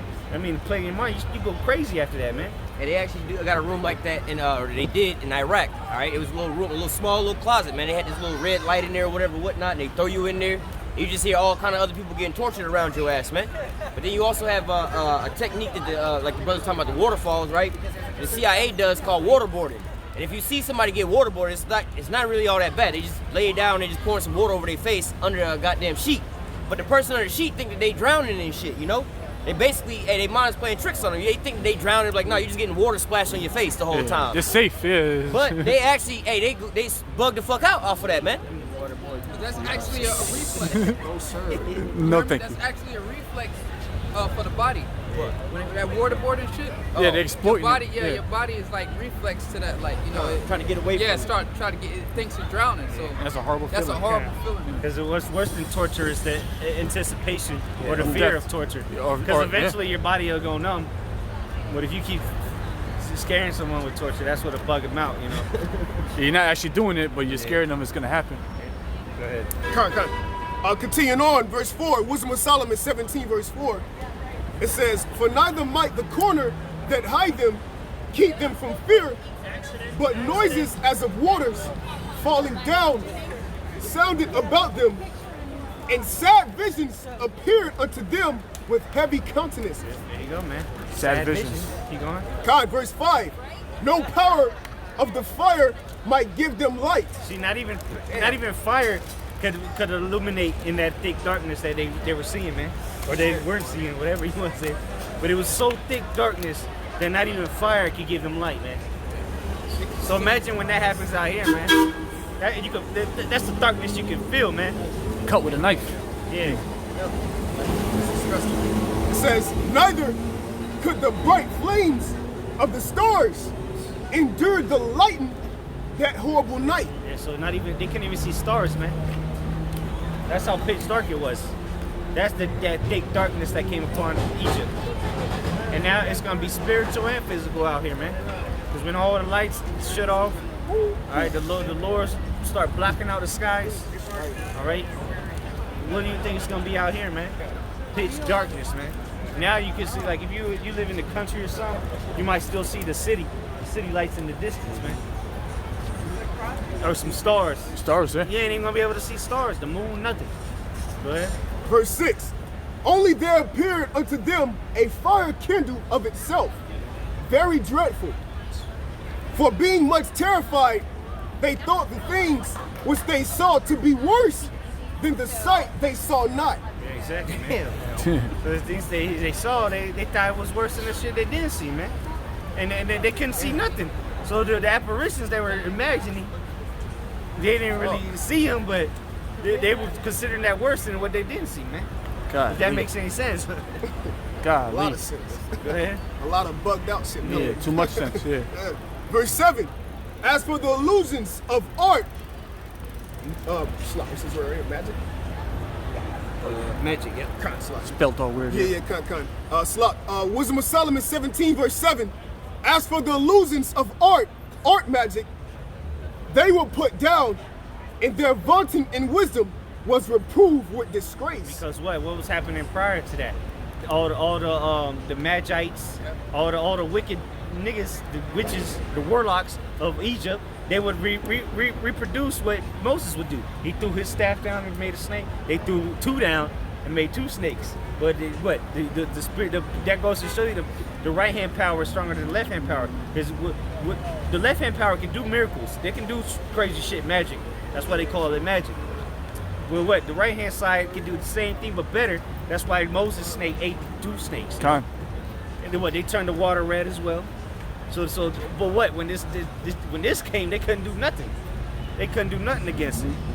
That's why it says go to your soothsayers, your sorcerers. Go to your gods and your shit, yeah. Your astrologers. Because that's what's gonna happen, man. Because they're gonna do the same thing again. Exactly.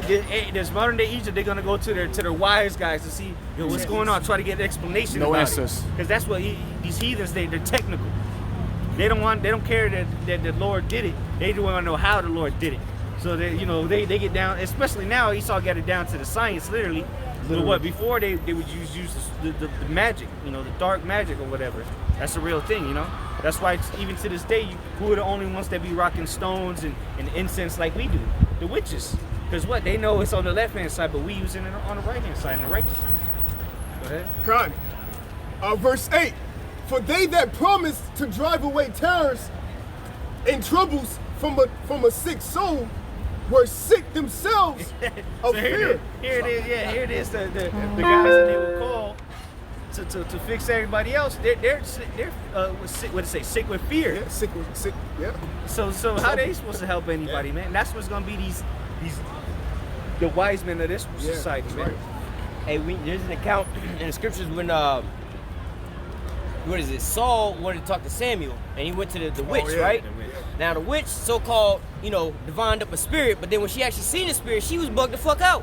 Yep. You know what I'm saying? Like, whether or not she was faking it or whatever, whatnot, the services she was doing at first, she actually seen one of these spirits, and she bugged the fuck out, Or, you know, she might have been doing it for real, but then she actually seen this shit and still got bugged the fuck I out, think man. it's because she bugged out because it was a prophet. Yeah, it was Notice it was a a heavy prophet. spirit. Yeah. That's why she said, "Why hast thou lied to me, O Saul?" Because I think he was just saying, he was saying it was just some regular guy. Yeah, regular spirit. I do this it's all a day. prophet. Yeah.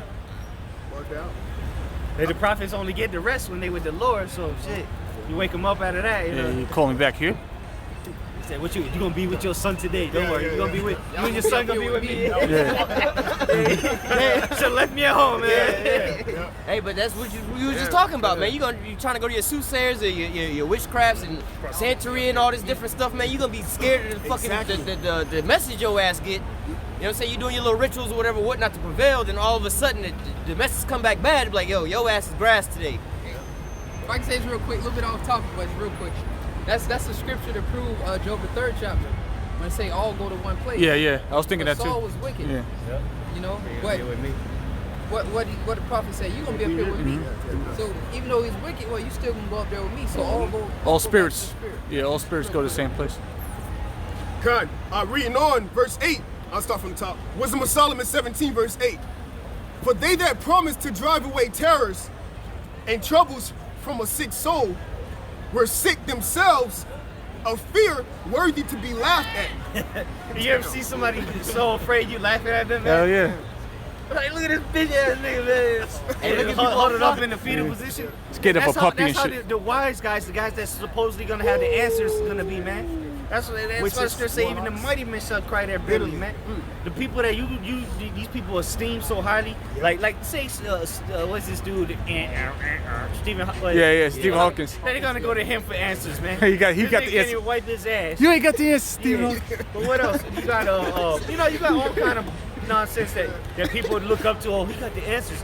Nah, man, they're gonna be so afraid. It's gonna be to laugh at, man. That's how afraid they're gonna be. Like this nigga's up. And like that Dave Chappelle skit. How did he die? He died crying like a bitch. That shit was funny, man. He was so scared he couldn't do nothing but laugh, man. Go ahead. Con, verse 9.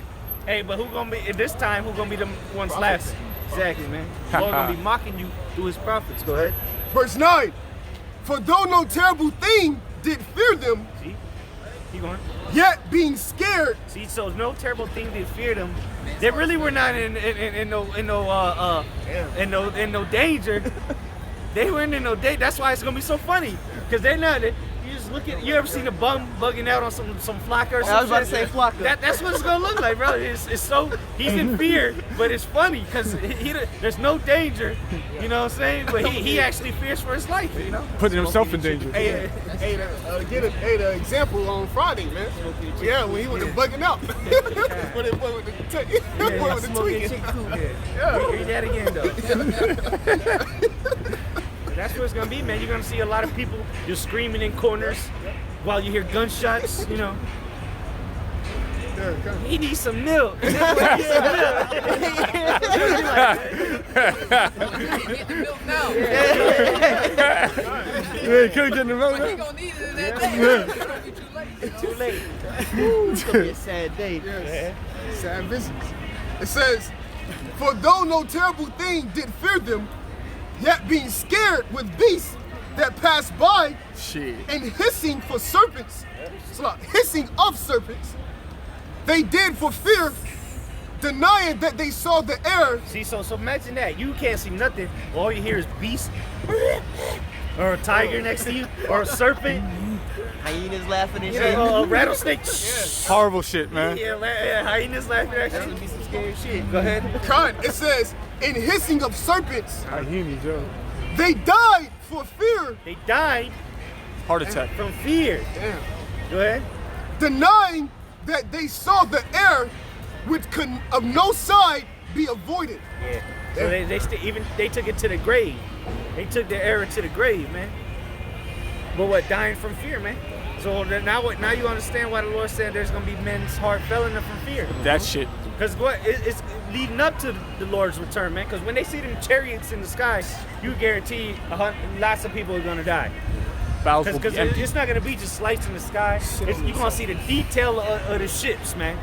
You're gonna see it live and in person. Hey, I want to say there's a movie called like District 9 or some shit. Yeah, District 9. Yeah. Yeah, but, like they had the chariots there. The chariots had been there for so long that the people got accustomed to them because they were just sitting there, right? Yeah, forever. And then all of a sudden, these damn things opened up on their ass, and it was like, damn. So hey, how much more if the chariot? You know, you might see the chariots here, like in Independence Day. They showed up, and there was a time before they actually started attacking, man. The people got all comfortable with them and shit. Then all of a sudden, that was their death, man. Yep. God, Wisdom of Solomon 17, verse 11. For wickedness condemned by their slide over a little bit water. For wickedness condemned by her own witness is very timorous and being pressed with conscience, always forecasted grievous things. Verse 11, verse 12. Verse 12. Verse 12. For fear is nothing else but a betraying of the secures which reason offereth. That's right, man. So fear is nothing but a betraying of your mind, really, of what helps you keep stable. That's what fear is betraying you, man. Because if you fear, you know, the only person you're supposed to fear is Yahweh Bashim Yahushai, man.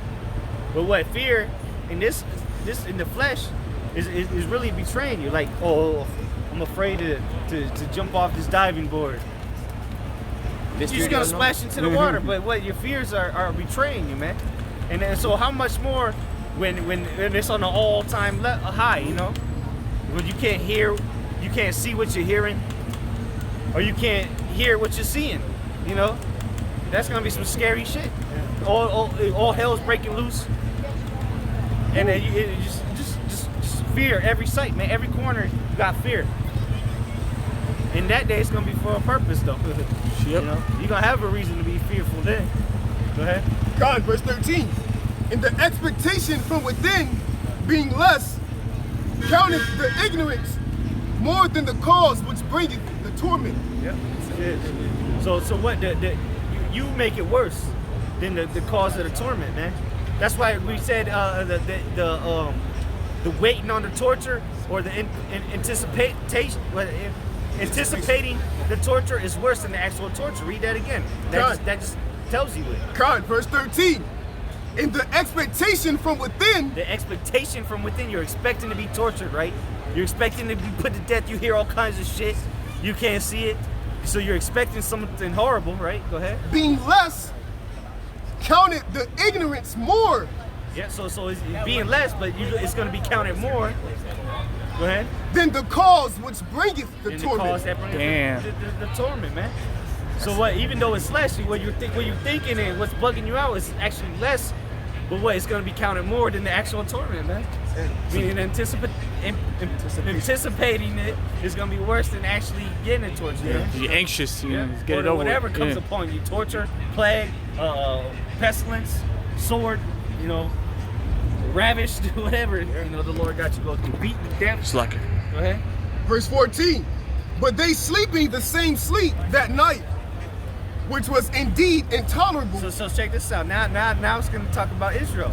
So now while all the Egyptians were going through all this, and those that didn't put the blood on the post, they were going through all this madness, all this crazy shit. Just like it's going to be happening again.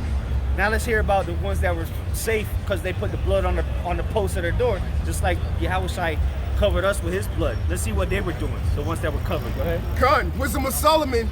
This is the book of Wisdom of Solomon, 17, verse 14. But they sleeping the same sleep that night, which was indeed intolerable, and which came upon them out of the bottoms of inedible hell, were partly vexed with monstrous apparitions. Yep, so that's still talking about the Egyptians. Monstrous apparitions, back to the apparitions. Go ahead. And partly fainted. Go ahead. Their heart failing them. From what? From fear. I think this is the chapter that talks about Israel. Keep going, though. Keep going. God, for a sudden fear and not looked for came upon them. Yep. Keep going. So then, whosoever there fell down was straitly kept, shut up in a prison without iron bars. Yep. For whether he were husbandman or shepherd or a laborer in the field, he was overtaken. Okay, so that's still talking about them, man. the ones that got taken because they didn't have the blood on the post, man. Mainly the Egyptians. Go ahead. It also said they was gonna be in prison without bars, basically. Yeah, exactly. You scared to go outside. You Yeah, scared to go out your own room because of what the fuck is going on outside. Even if you're outside and it's pitch darkness, you're just gonna sit there in silence. Yeah. Man. You're crying to yourself, man. So like, bro, yeah, you hit no bars, but you trapped. You know, no snares, but you trapped. Maybe it's the next chapter, but keep going anyway. All right, verse 16. So then, whosoever there fell down was straitly kept, shut up in a prison without iron bars.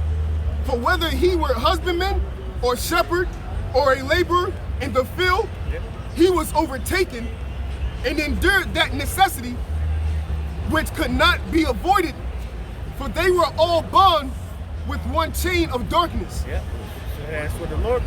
You couldn't escape it, man. The Lord made it so that he couldn't escape. Let's do what? That blood of the sacrificed lamb, the unblemished lamb.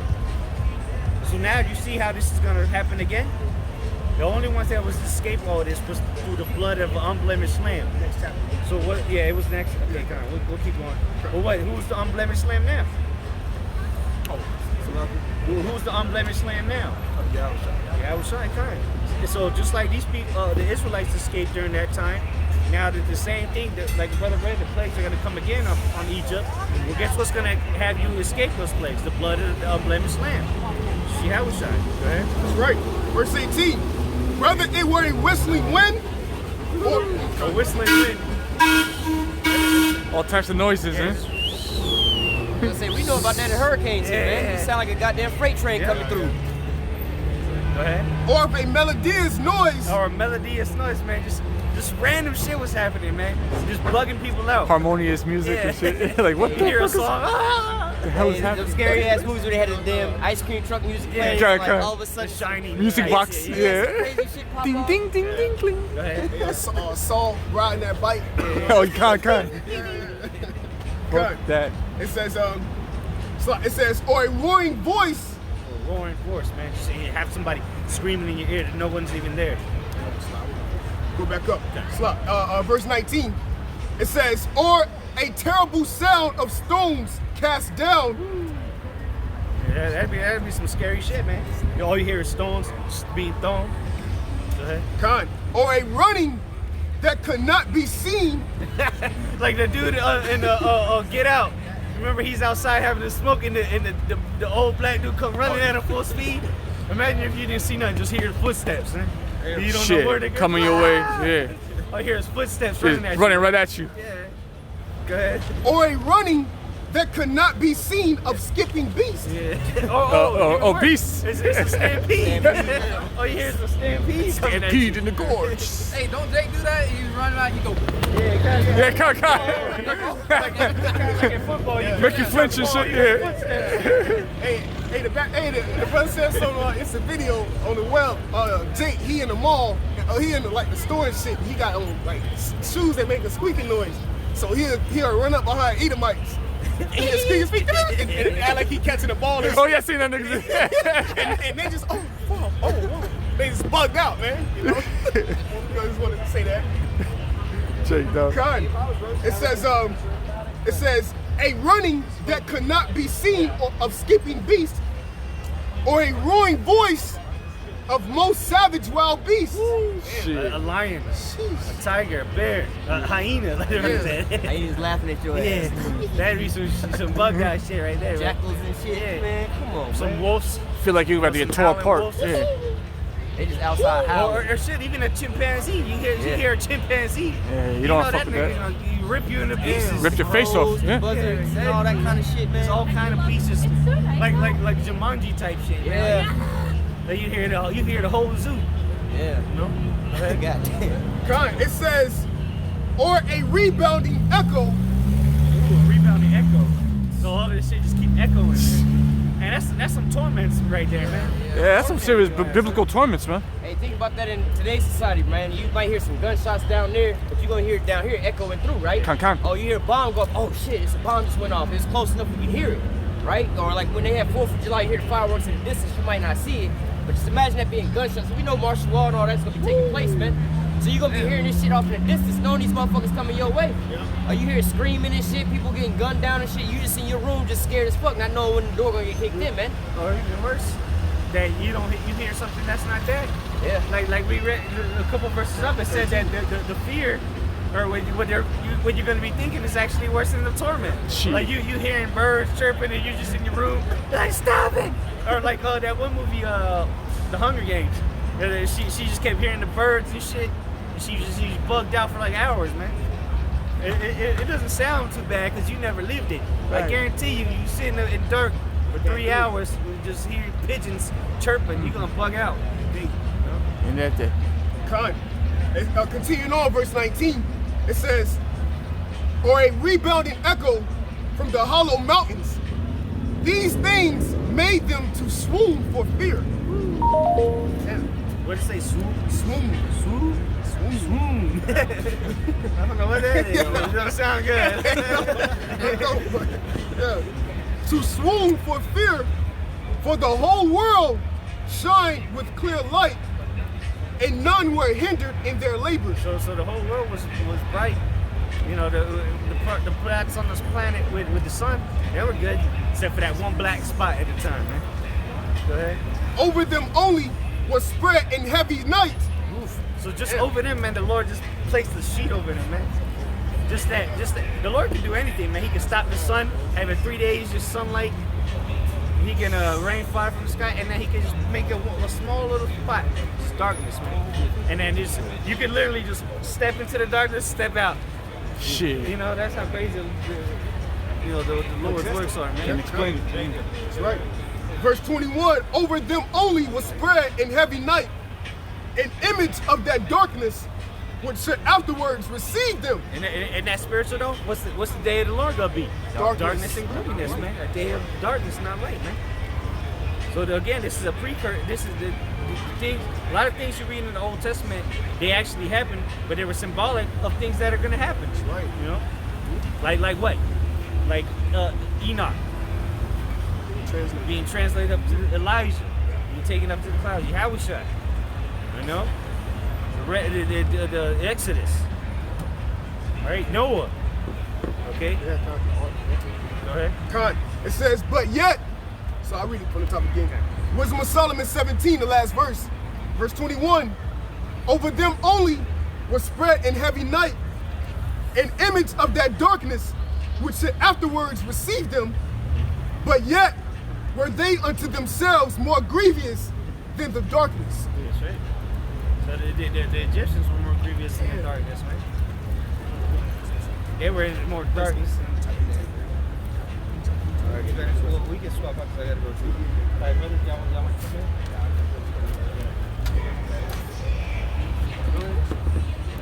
Mario, you stand back there. Yeah, I'm good. Alright, so you can give me 2 Timothy 2:4. 2 Timothy chapter 2, fuck it. 2 Timothy chapter 4. Alright, Shalom, and give me that in Matthew 24 where it says this word shall be preached towards the end shall come. Alright, Shalom. Alright, you know, we out here once again.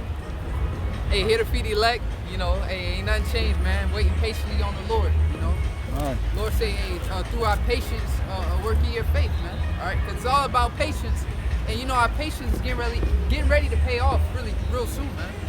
All right, we've been waiting out here. Brothers been laboring, you know. Brothers been working, you know. Brothers been believing, you know. All that stuff getting ready to pay off, man. All right, we can clearly see the downfall of our enemy, Esau, Edom. All right, you see the little Edomite children. You know, hey, rejoice and be glad, man. So you know this is what we wait on. All right, they just extended the Patriot Act for 3 months. Okay, now the Patriot Act came in 2001. All right, when the towers were brought down. Yep. All right, hey, we got a sign with that on there. Where is that? The martial law sign? I think it's on this one. Oh yeah. Yeah, right here.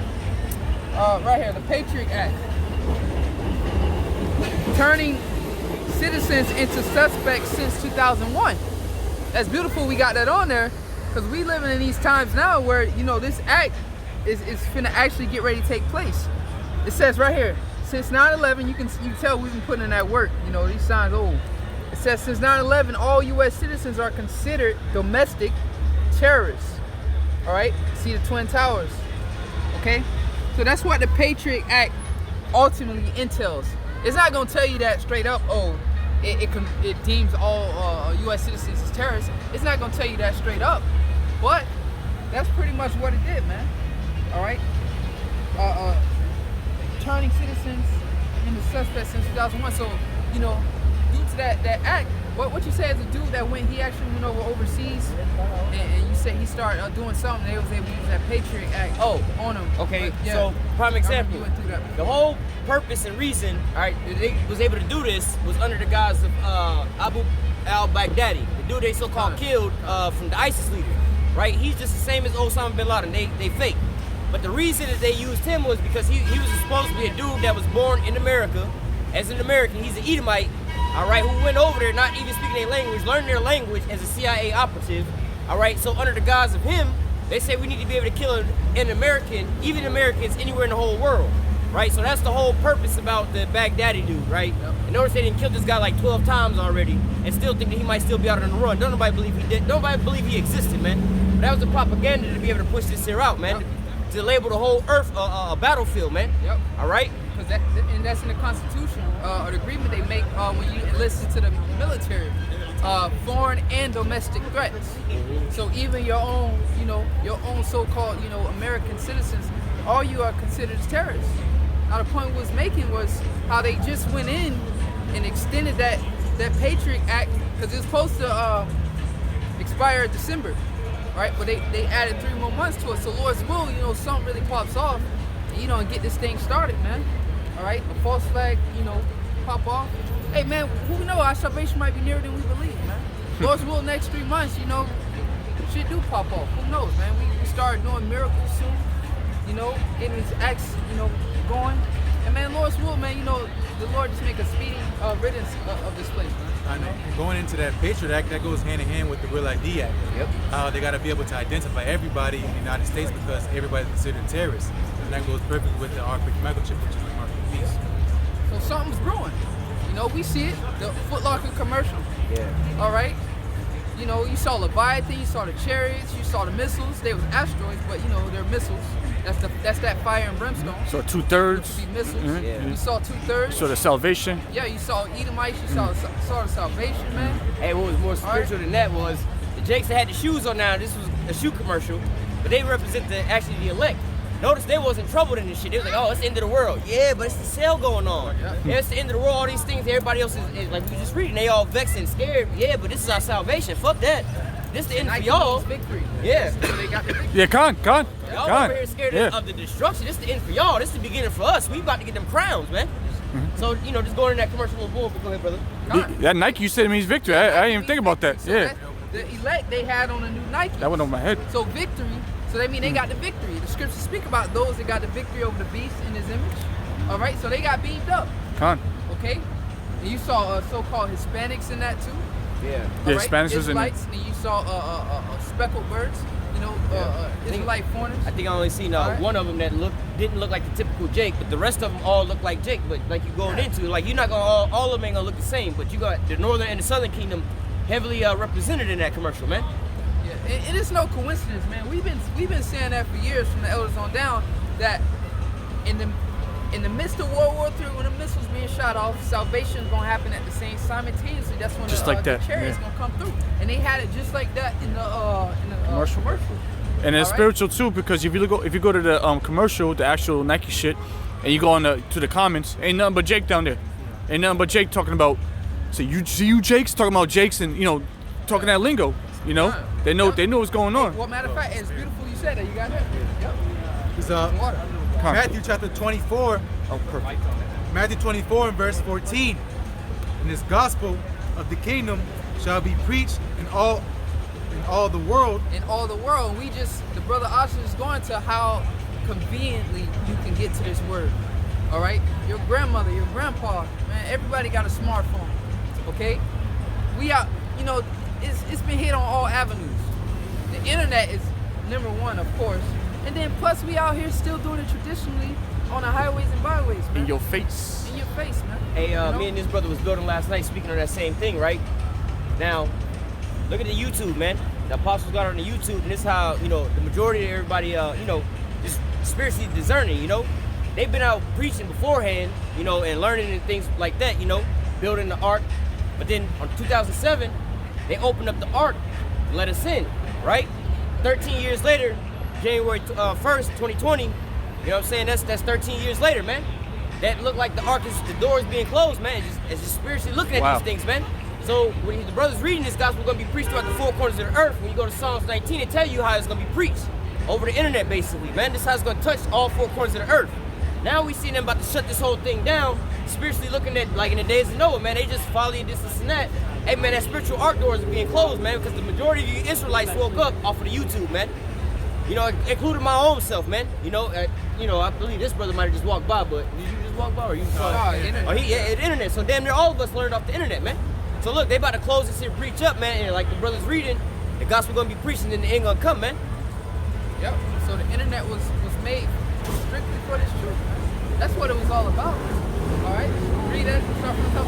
God, Matthew 24, in verse 14. And this gospel of the kingdom shall be preached in all the world for a witness unto all nations. For a witness unto all nations. Why? Because all nations, first and foremost, Israel is amongst all nations. But then all nations got to hear what's getting ready to take place, man. All right? Their judgment, and we letting them know, okay, that, hey, man, y'all going to subjection pretty much, man. All right? And we letting our people know, hey, salvation and condemnation. That's pretty much both sides. All right, are you going to be saved or are you going to be condemned? Either or. No in between. And that's the balance. Yeah, no in between. Hey, and the other nations going to be condemned because they going into slavery. All right, that's condemnation to them. Okay, read on. God. And then shall the end come. And then shall the end come. Then that's why you see this thing rapidly taking off, man. All right, man, you got, protests everywhere, man. All right, it's everywhere. It's like it's not enough to even keep up. Like before you know it, like just 3 days ago, something else popped off. All right, then after that, something else popped off. All right, because those birth pains, man, the parable of the birth pains. All right, because that child is getting ready to be born. All right, and what that is, that's going to birth the kingdom of heaven, the new world.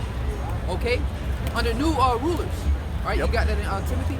No, 2 Timothy 2 and Second. 4. Timothy chapter 4. Yeah. Start from the top. 2 Timothy chapter 4, verse 1.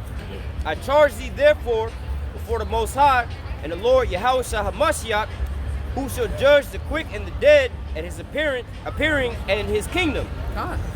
Go ahead. you know what? Preach the word, be instant in season, out of season. God, and hey, this is another winter the elders going through, man.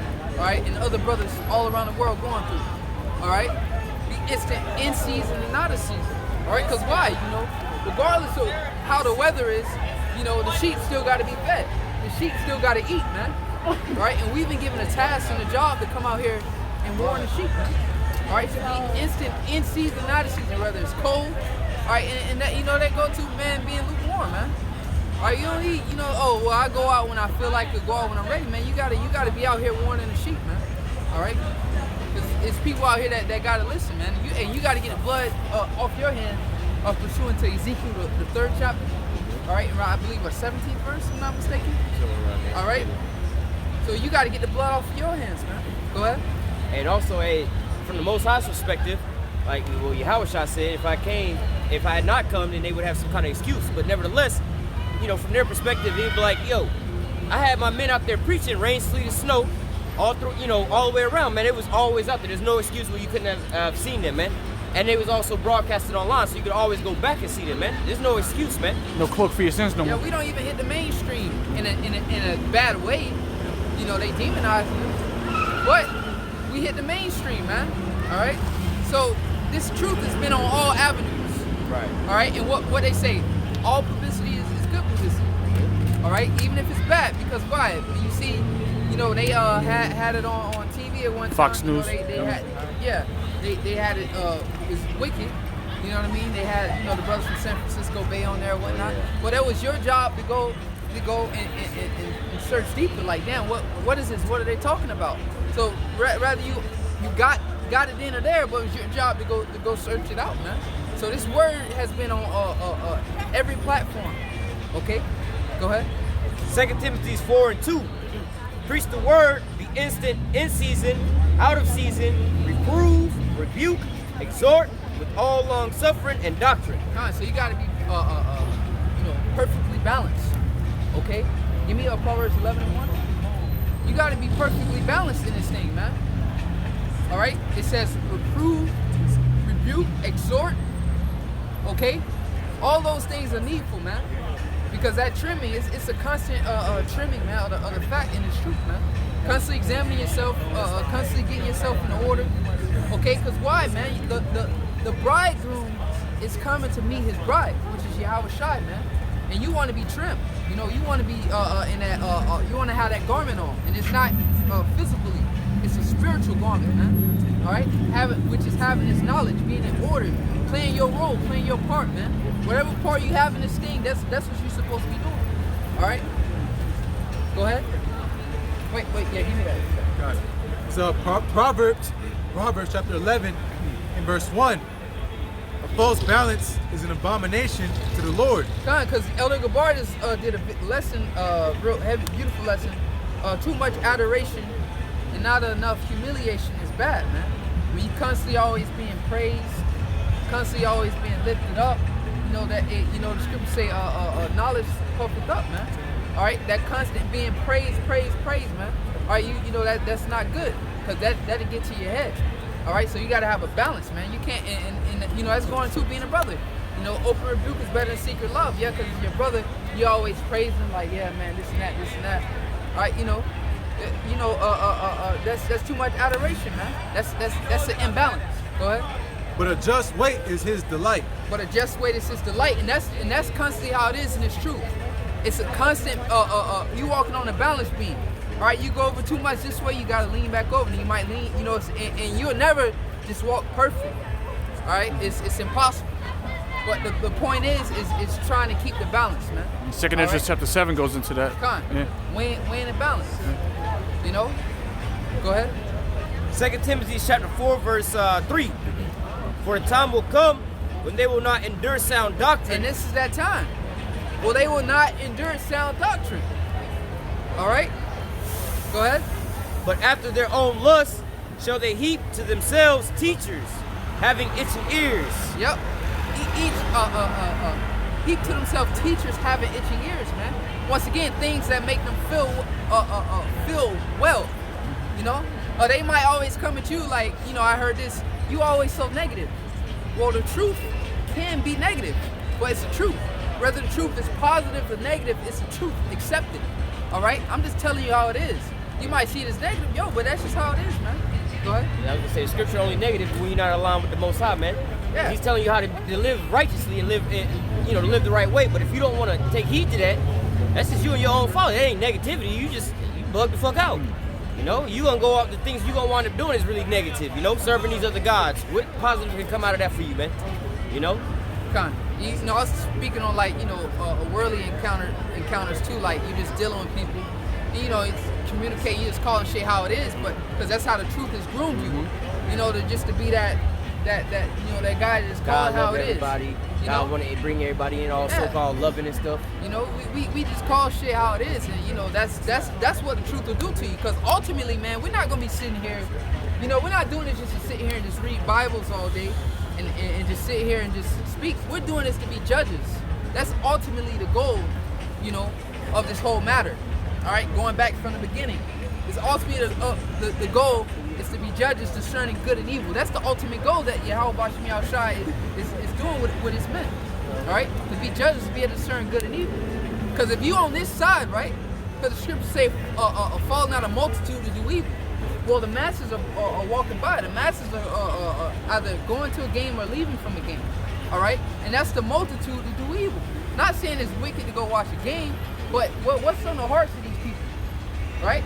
A lot of them probably homos, right? A lot of them, I guarantee you, you know, majority of them don't know the name of the Lord, All right, none of them is seeking the Lord. So that's that multitude. So if you on this side, you able to discern that this world that we're living in now, this current world, is evil, man. All right, and that's judgment. Okay, so it's a good chance you might be party light, because you're able to look back and be like, damn, I want to be with them guys, right? Because this world that I'm in, I don't fit in with this world. This world is off, man. If you're able to see this, you're able to see the light, because it's gross darkness everywhere. But this is the only light, all right, which is the word. This is the only light within this world, okay? So, and this is the light you're gonna need. Going back to the apparitions the brothers was reading about, how it was gross darkness in Egypt. This is the light you're gonna need to shine in those times. Give me Isaiah 33:6 real quick. All right, this is the light you're gonna need for these times to come. All right, going back to that commercial again. Everybody was panicking, but they was chill, and they received salvation. Not saying that's how we're gonna be in that day, just chilling, like ain't worried about it, because the scriptures tell you that scarcely be saved, and also too, the rest were so afraid that they gave praises to the Most High. Once the 10th part of the earth fell, that great earthquake, the remnant praised the Most High out of fear, man. All right, go ahead. Isaiah 33 in verse 6. The wisdom and knowledge shall be the stability of thy time. And the root word of stability is stable. All right? That's going to be your stability in this time. That's what's going to keep you stable with wisdom and knowledge. Knowing why these things are transpiring, going back to the plagues again, all right? The fear of not knowing where the torment is coming from. All right? Matter of fact, that's it on that? All right, finish it. God. In strength, Isaiah 33:6, and wisdom and knowledge shall be the stability of thy time. In strength of salvation, the fear of the Lord is his treasure. Exactly, and that's why you got labor to get this now. There's one simple scripture. Give me Isaiah 45:17 real quick. This one simple scripture that you should add to your arsenal, man. All right? Especially in these times to come, but on everything that's taking place. Read it real quick. God. Isaiah 45, verse 17. No, 7. Oh, 7. Yeah, 7. Isaiah 45, verse 7. I form the light and create darkness. I make peace and create evil. Yep. I, the Lord, do all these things. So going back to Yahweh Shai, when he was, up on there and Pilate asked him, you're not answering me, not knowing I have the power to kill you or to release you. What Yahweh Shai told Pilate, the only power you have is given from you from up above. So going back to Isaiah 45:7, all right, Isaiah 33:6, wisdom and knowledge shall be stability. Know that the Lord is in control, man. All right, when the centurions roll up on you, know that only reason why the centurion is walking up to us and confronting us is because the Lord allowed him. Now, whatever the Lord is going to allow him to do, hey, that's the will of the Lord. All right, so you got to know that the Heavenly Father is in control, and that's going to be heavy stability this time. You might be running from something, or something might be after you, but you got to know that, hey, only reason why this thing is pursuing me is because the Lord is allowing it to, right? So either the Lord is going to deliver me from the situation, or whatever the Lord's will is going to be done. So just you knowing that should, because the scripture say we have not given us the spirit of fear, right? That's what should be your stability. Like, okay, calm down. You're going to be scared at first. Because in Proverbs it say, be not afraid of sudden fear. They say that in Proverbs. And the reason why that's written, because when something suddenly happens, automatically in the flesh, you're going to be shooken up like, oh shit. But you got to understand, like, okay, the Lord's in control. Nothing happens unless the Lord ordained it. Nothing, not one. All right? One hair follicle don't grow without the Lord's sanction. All right? You cut your hair, that hair, the numbers in your head your hairs are numbers, all right? So all that, every inch they grow, all that was sanctioned by the Most High. Every breath you take, that was sanctioned by the Most High. How many times you gonna blink your life in your lifetime? That's sanctioned by the Most High, man. All right, all that stuff is sanctioned. You gotta understand, it's already written. We just playing out a script. So what is there to fear? Nothing but the Most High himself, man. All right, Yahweh Shai, it's the only thing you should fear. Easier said than done, of course, when you're in the flesh. But that's why this is going to be your stability. That's why this word has to be within you now. That's why you have to be heaping onto you these spiritual gifts now, heaping onto you the spiritual wisdom now, because in that time it's gonna have to be in you. Because when Yahushua was tempted by Satan, what he did? Is it not written? Is it not written? Yeah, exactly. Is it not written? It's not written, right? And the scriptures also tell you, Luke 21, meddle not what you shall speak. For the Lord shall give you a mouth and a wisdom, but your enemy shall not be able to gainsay nor resist, man. All right? Like your brother said, Yahushua, he didn't have the scrolls on him. Exactly. It was in him already, yep. you know? That's like the brother's going into. That's what's going to keep us stable in that time. Separate us from all these people, because these people, they're not going to have the wise to win, you know, what comes next. If the martial law kicks off, we know why, and we know what's going to be the outcome of it. If there's a famine, we know why, and we know what the outcome is. That's what's going to keep you stable. You know, I don't know what's going to happen. I don't know what's going to happen. No, we know what's going to happen. Because what? The knowledge and wisdom has been given unto us, man. But what? You know, all that get understanding. You have to understand what you're going to live through. What you got to understand what's coming to this place, man. And all obviously, you get the greatest understanding through experience. You know, you can't say, oh, yeah, you know, boxing is hands down the hardest sport there is. Well, you can say that because other people say it, but how do you actually know that it's the hardest sport if you ain't never gotten in the ring? You got to do it through experience. So it's easy for us to tell you this and that. But what? That's why we say we hope that the Spirit be on us in that day, you know? But you can have the knowledge and wisdom. You can know these scriptures, but when the time comes, you don't know what the Spirit. You don't have the Spirit. You know, you didn't get the understanding, and that's why the scriptures say that many shall say, "Lord, Lord," and I not, you know, prophesied in Thy name. Yeah, they had it. They knew about the scriptures, but they didn't have all of it. They didn't have the understanding. They didn't have the faith. You know. Because that's the mixture. They received the word as we did, but it wasn't mixed with faith. The word was preached unto them as it was unto us. Go ahead. Yeah, to back you up, we spoke on it earlier. St. Matthew's 10 and 28, the point is 29. St. Matthew's 10, verse 28. And it reads, and fear not them which kill the body, but are not able to kill the soul. But Yes, it more on it? It's more. Yeah. But rather fear him which is able to destroy both soul and body in hell. So that's who you should fear, man. Right? Understand, man. You know, these things to come, you know, yeah, it's going to be fearful at the moment, you know. I mean, come on. You got troops coming at you, especially if they up on you, they got a gun in your face, man. You know, that's going to be, and they're yelling at you, you know. Especially if they just came in and just kicked your fucking door in. Boom. Yeah. You're sleeping. Yeah. You go, oh shit. Yeah.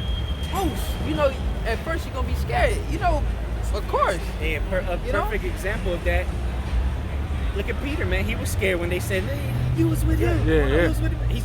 He quickly denied it, man. He denied it, yeah. So you think he was happy about it? He was scared at the moment, man. Exactly. The flesh, man. Because he was in the flesh, even though he's the head disciple, man.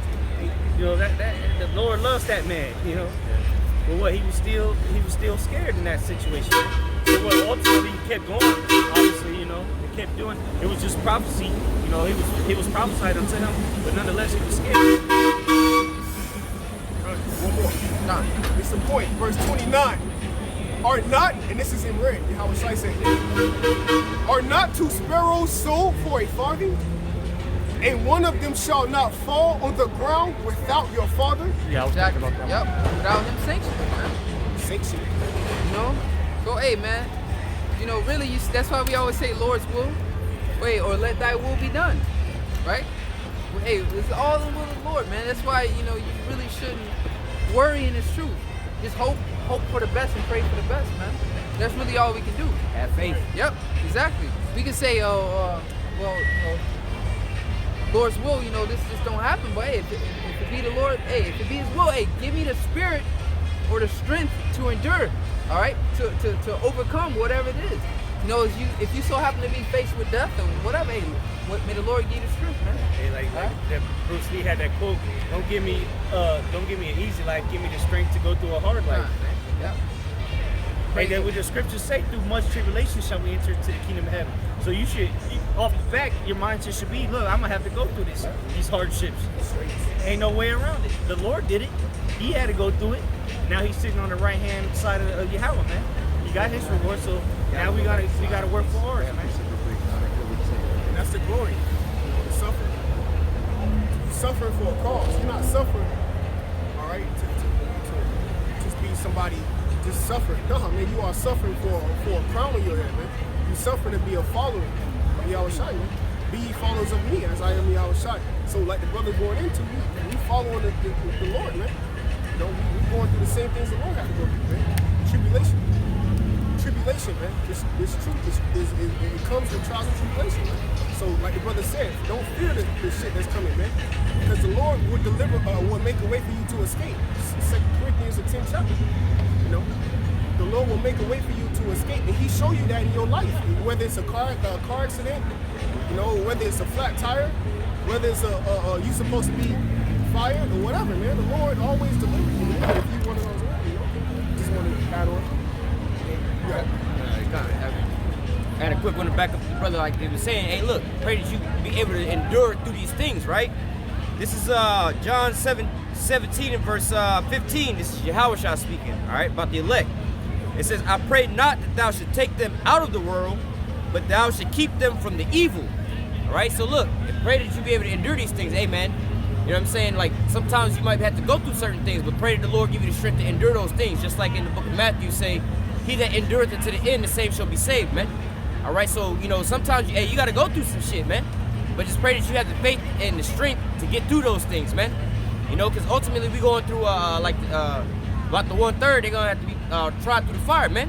All right, don't be praying that you don't have to go through the fire and all those things, but pray that you able to, how do I say, be strong enough to make it out on the other end, you know? Where was it? This is 2 Timothy chapter 4, verse 3. I'll read verse 3 again. For the time will come when they will not endure sound doctrine, but after their own lust shall heap to themselves teachers. And that's beautiful. Like, you just say sound. Like, it's plain knowledge. Like, that's plain lingo, so to say, to us. Oh man, that shit is not sound. You know what I mean? You listen, like, all these bugged out doctrines out here, you know, they coming up with all these new demons popping up, you know, with your old, no new thing underneath the sun. It's like, yo, that's not sound. You know, you hear that shit like, yeah, man, nigga, he bugged out. You know, all these bugged out doctrines. You know, that ain't sound. So they don't want to hear sound doctrine. This is sound, man. All right? Conducive to health. This is to be sound, all right? So I'm going to go down as well. I'll read all the definitions. To be sound, to be well, to be in good health. Hey, right? and what? Is not this word supposed to make us whole? All right? Because we incomplete. The people that's whole, this ain't sound to them. Because that's what sound is. Sound is what? To be whole. So we looking to be whole. That's why we listening to sound doctrine. Those that are whole need not a physician. Okay? So that's why this not sound to them. Go ahead. I got two more definitions. This one says, of Christians or Israelites whose opinions are free from any mixture of error. So it's not really even their opinions, you know, they just following after what the scripture is, you know, sound doctrine, you know, it's not what I think or how I feel, mixing that in with what the scriptures say, you know what I'm saying, it's just what it is, you know, without, it says, free from any mixture of error, all right, and so let me go down one more, it says, to have sound health, to be well in body, figuratively, to be uncorrupt, true in doctrine, all right, to be in health, to be safe and sound, wholesome. Yep, and don't the scriptures speak about these wholesome words? All right, that's what you're supposed to eat. And that word, what, health, go back to the Greek word whole. All right, in order to have good health, well, you eat whole foods. That's why, you know, certain shit, brothers look at the ingredients, they usually pick the item with the less ingredients on it. All right, because that's more whole than, you know, some they got ingredients like that fucking long compared to some that got like only like 4, 5 ingredients. That's more whole, you know what I mean? You know? Ingredients you can't pronounce. Yeah, you know, whole foods. Yeah, the opposite would be applesauce. Yeah, There you go, yeah. You know, applesauce is mixed. Yeah. But you Processed. know, Yeah. we in a society where shit is upside down to the point where the whole shit costs more than the shit that you gotta mix. Like, shouldn't that cost Nigga, more? yeah. You had to take this and this and Mix this it with and that, this and put it this to the and this machine and mix and- it in. Sodium Yeah. bicarbonate. Yeah, like, Yeah, but nigga. this just whole, like, but the reason why is it's less. Yes. The supply is low. That's why it costs much, right? That's So that's exactly what it that's is. the understanding that Yeah. supply is less, all right, but it's a higher demand for it. That's what people want. So that's why it costs. It's more expensive because it's not a big supply of it. Wicked, you know, man. organic or non-GMO, so to say. Fuck. Everybody just want to make money, so they just mass production. Mass production is GMO, genetically modified. That's how you mass produce shit. You genetically modified, all right? You get that bitch on the conveyor belt, and you just get the feed her. Get that shit rolling, man. You know, but hey, that's why once again, this is sound. That's why you gotta grow in this thing. You're not finna come up in this truth and be on the top level in a couple months. It's all about balance and pace yourself. The scriptures speak about the aging of wine. A friend is like new and old wine. Con. The older it is, the better it is, man. So that's like this truth. You gotta age. This truth is organic. You gotta age in this truth. You gotta grow. All right. The spirit gonna be with you of quick understanding, but the point is, you gotta grow in this thing. All right. Going back You know? to that example, man, you gotta have experience. You have to live through certain things to know what you're talking about. Cause you know, what the elder was talking to me and this brother, you know, up in DC, man, he was going into that. You know, the more experience you get, the more you learn, because what you live through these things. You know, you hear about brothers catching all kind of hell, but until you experience it yourself, you don't fully understand it until you get that experience under your belt, man. You know. Then you. That's why, you know, like the brother said, through patience, through time, you start growing, because what you start living through all these things that the scriptures talk about. Build your that faith you've been up. hearing about, you know, you've been learning about. Oh, yeah, I went through that, I went through this. Now you the spirit is starting to increase, you know. Now you got stories to tell. You got more, much experience, Yeah. much wisdom coming from experience. You know, roughly experience. Yeah, it's in yeah, you read that. You know what Elder Gabar always bring out, repetition is the father of skill. Yeah, you go. Right? Repetitive, constantly reading these words. Because you can read this word one time, and then next time you see, oh, I never saw it that way. But it's a scripture that you done been in the truth 20 years, but it's a scripture you done read millions of times, but just 20 years later now, you're like, oh shit. True understanding. I Yeah. didn't see it that way. Yeah. You know, that's why this word is living waters. It's spiritual. That's why the carnal man cannot receive the things of the spirit. He can't receive this word. Like, oh, well, because I done had plenty of people say, oh, man, you done read the Bible back and forth. Why do you keep reading? Like, shouldn't that be, like, you know, shouldn't you be done with it? Like, you done read all through it. You know it. Bored no, of it. It's repetitive, right? It's a spiritual book. It's living waters. It's constantly going to move. You're constantly going to grow. Right? The elders always say it's not a time that the Bible just doesn't seem to amaze them. They still learning, you know, new stuff, still getting better understanding, or going into stuff a little deeper, or getting more intricate, or getting more understanding of certain things all the time. Yup. You know, going back to that again, the experience, man. Because if you say you experience this or you experience that, then you go to the precept that you've already read 100 times before. Yep. Now you understand it because you actually went through something that now you can apply that scripture to. You know, everything's gonna come through experience. You're not, like the brother said, 3 months into this truth, you already the top guy. You don't know nothing. You ain't been through nothing.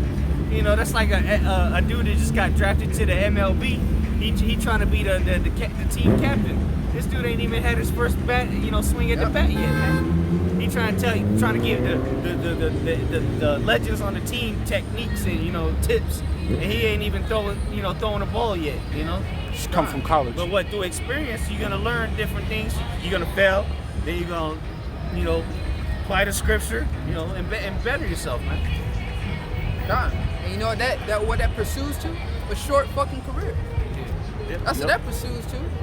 Like, dude, pace yourself, man. You're gonna have a short career, and that's what happened to people. Wear yourself out. When they get into truth, they have a short career, man. All right, they get in and try to be whoever, and then what? Short career, they're in and out. All right. Yep. Like the scripture say, the race is not unto the swift. Yep. Yeah. It says that this is an endurance race, not a sprint. Con. Gas yourself out, yeah. Patience, man. Then you try to All come back 5 years later. Yep. Cause hey, you gotta wait for a seed to grow, a tree to sprout, for it to bring forth fruit. That takes time, man. All right. That's why the truth is referred to as the husbandry, the harvest, you know. Yep. The vineyard. You know, tend to it and work at it. Yep. It's not just something that's like, hey, the opposite of that is this society, man, the microwave society, man.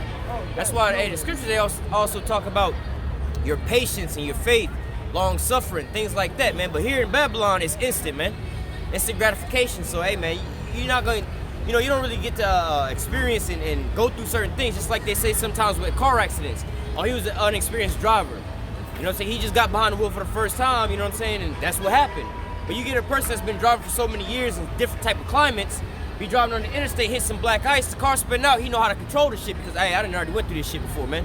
But you get that inexperienced driver, all of a sudden they start hydroplaning and just let go of the steering wheel, you don't know what the fuck to do, you know what I mean? Or slam on the brakes, like, yeah, you ain't supposed to slam on no brakes in when you hydroplaning, but if you don't know that because you never experienced it, first thing you're gonna try to do is stop the car, and that's your biggest mistake, man, you know? Hey, just like in this society, what you go to military? You spend 6 weeks in basic training or something? And you a soldier now? E1. Yeah, you know. E1. Yeah, you just pass basic training. You a fucking soldier. Give you a deadly weapon. Yeah, exactly. There you But go. here it is over in the Middle Eastern countries. Let's say Afghanistan per se. They've been raised young shits up. with M16s and shit. M16s and 12 shit. years old, they were shooting. Why do you think America was over there for so many years? That's the longest fucking war they ever had. They couldn't defeat these little guerrilla warfare, you know, these little fucking dudes that don't got as much technology as them, but they couldn't beat them. It was a drawn out war for years and years and years, man. Yeah, ambushes, IEDs, like they was bombers. yeah, guerrilla warfare, man. Hey, Esau used know? all that weaponry, expensive ass weaponry. These motherfuckers was hiding in the caves with some AKs and just improvise. That's what Drones, IED is. drones. Yeah, look for the weak Yeah. spot. Little Yeah. IEDs, improvised explosive device. They just made some shit real quick and Kill a we few gonna blow up soldiers. This shit, Yeah. but experience. Experience, exactly. Cause why? They grew up being a soldier. It wasn't no 6 months basic training. Like the average Joe right now can go to boot camp and be a Marine or a soldier within like 6 weeks or a month, however long basic training is. All right, and then what? They considered it I'm a United States Or Marine. even the cops. Yeah, yeah, you know. Tubby the neighborhood fat ass. Now he's a full blown sheriff, you know. Yeah. You know, that's not, you know, that's not no you know, that's not natural. You know, and that's how this society is, man. Yeah, even in the priesthood that the Most High set up, you had to be 20 something, yeah. become an elder, you know, and there were certain ages you had to be to do certain things, man. You know, but hey, that's how the society is. Like working in corporate and shit, you come out with a degree. Here it is. I've been working since I've been like in my teens in retail. But if you come out with a degree, you can be my boss. Yeah. But you telling me what to do, but you don't know how to do what you're telling me. Don't know experience. Exactly. But that's what they're doing. I remember as a mechanic at my old job. I was like, well, you know, he said he was tired of working on cars. Like, he was just tired. He just burnt out from it. I said, well, why don't you just go up and like get into like the management position? He said, I don't have the education. Come on, man. That's what they told him. Yeah. You don't have the education. Like, damn. So he's like, so the people that's telling you what to do, they don't know how to do what you're doing. Like that. He said, yeah, that's how it is. They can tell me what to do, but they don't know how to do it. I say, wouldn't it make sense to put this guy in a management position? 20 years experience? Yeah. Exactly. That goes to show you, know? that's just like Israel, man. They want to try to tell the Most High what to do, why this, why Con. that. But this how it should be done. But wait a minute, you don't even know how to do what the Most High. You can't even comprehend what the Most High does. But you want to tell him what's right and wrong. And that's pride, bro. Yeah. That's straight up fucking pride. You can tell the Most High, no, you should have done it this way. I feel like this, like, damn, bro, you don't understand how prideful you is. The man that created life in itself, and you trying to tell him how to operate. Man, y'all done lost y'all damn That's why the mind, scriptures man. say that the ox knoweth his owner. Yeah, But my that's his people best does friend. not consider, man. Yeah. Let me get back in that. Get back in that real quick. This is 2 Timothy chapter 4 and verse verse 4, and they shall turn away their ears. Let me go back to 3. For the time will come when they will not endure sound doctrine, but after their own lust shall they heap to themselves teachers having itching ears, and they shall turn away their ears from the truth. Can you go to that itching? Yeah, go to that. Because itching ears shall heap to himself having itching ears, man. See if we can get someone that word. Yeah, no, I was looking at it. Alright. 2 hours and Yep, that's it right there. We're at right now. What, Isaiah Okay, yeah. That's about what I want. 58? Read that. This is the word for itching. It says, obviously, we'll all read all the definitions. To scratch, Let's get to the, yeah. Well, scratch, tickle, to make itch, to itch. But then the third one says, desire. Okay, I understand that. Even though like it's not plain, but when something's itching you, right, you scratch it to please that itch. So they have that itch, but they gonna go to something that's pleasing to what to soothe it, to soothe the itching. Because why You don't want you want some aloe vera or something that itches, not some rubbing alcohol. Yeah, but that itch, they gonna heat themselves having itchy ears. They want to receive that something pleasant to hear, man. Let me get that definition. The third definition: desirous of hearing something pleasant. Yep. There it goes. Like, get that prophesy to see. That's it. Yeah, Isaiah 30. Yeah, you got it. Yeah. All right. Yeah. So that's what they want, man. That something like, cause look, as the scriptures say, this word was like honey, but then it became bitter. It became hard. Yeah. Right. So it began to not be pleasant anymore. Cause the backlash that comes with this truth. First, it's pleasant, right? Oh, the honey is sweet, right? But then once it get rough, man. That's why this truth just make you just a hard person. Go ahead. Dude, the reason not a lot, but most of the people that know this truth, they don't get that bitter because they never ate the whole roll and it's still in their mouth, Right, They're exactly. still on the sweet part. They didn't digest it. And swallow Let it it. get bitter, Prime example, you see all these people coming out there talking about Israel, like not in the camps, but these other people talking about Israel. But yet and still, they trying to live up and have a society, a community. Oh, we gods, we coming up this and that. But you didn't read the part about we under these curses still, man. You didn't read about all that. So you really we still waiting on salvation, man. You know what I'm saying? So that's part of the bitterness. Yeah, we the Most High's chosen people, but we still under these here curses at the point in time, man. We still got to endure these things right now, man. So that's a little bit depressing to hear or bitter. You know what I'm saying? Once you digest all those things, man. Because this ain't just y'all God's chosen people. Everything. Let's just go celebrate. Nah, man. We got a job to do, man. And it's not a so-called easy job to do, man. We got to endure these things, man. And going back to land back off what he said, it's still in their mouth. It's sweet as honey, right? What does scripture say about too much honey? Throw it up, man. All right, it can't always be sweet. Like Jake say, shit ain't sweet. Everything ain't always sweet, man. You can't always have it. So that's why they end up throwing up, because it's too much honey. You just want to like they picking. Yeah, I'm a believe in that, but that other you picking and choosing from the supper, right? No, you got to eat all the vegetables, the meat, the potatoes, And the bitter herbs. Yeah. The whole roll, exactly, man. Go ahead. God. Isaiah 30. So going back to the heaping on himself having itching ears, something that's soothing. All right, go ahead. It's Isaiah 30, said at verse 9, that this is a rebellious people, lying children that will not hear the law of the Lord. So they won't hear sound doctrine. Going back to 2 Peter, go ahead. Which say to the seers, see not. So see not, cause why? The shit y'all seeing, we don't want to hear that. Y'all seeing destruction and prophecy. Don't see that. That's what they say the seers, see not. I don't see that. The shit y'all seeing, we don't want to. Don't look at that. Say to the seers, see not. Don't see that shit. I don't want to see that shit. Cause the thing is, you're gonna destroy their pleasure, which is wickedness, man. Hey, right? Ultimately, they don't want to see the so-called white man going into slavery, man. That's one of the biggest stumbling blocks for our people to be hearing about this. They don't think that that's their enemy or whatever, whatnot. They want to be all loving with everybody. Why can't we all just come together, man? Oh, we don't want to hear about all that. We want to hear about how the Lord's going to bring us all together, man. But that's not what the Lord's coming to do. He's coming to make a division, man. Like the opposite. Go ahead. Isaiah 30 and verse 10 would say to the seers, see not, and to the prophets, prophesy not unto us right things. Right things. What? So don't prophesy unto us sound doctrine. Mm-hmm. All right.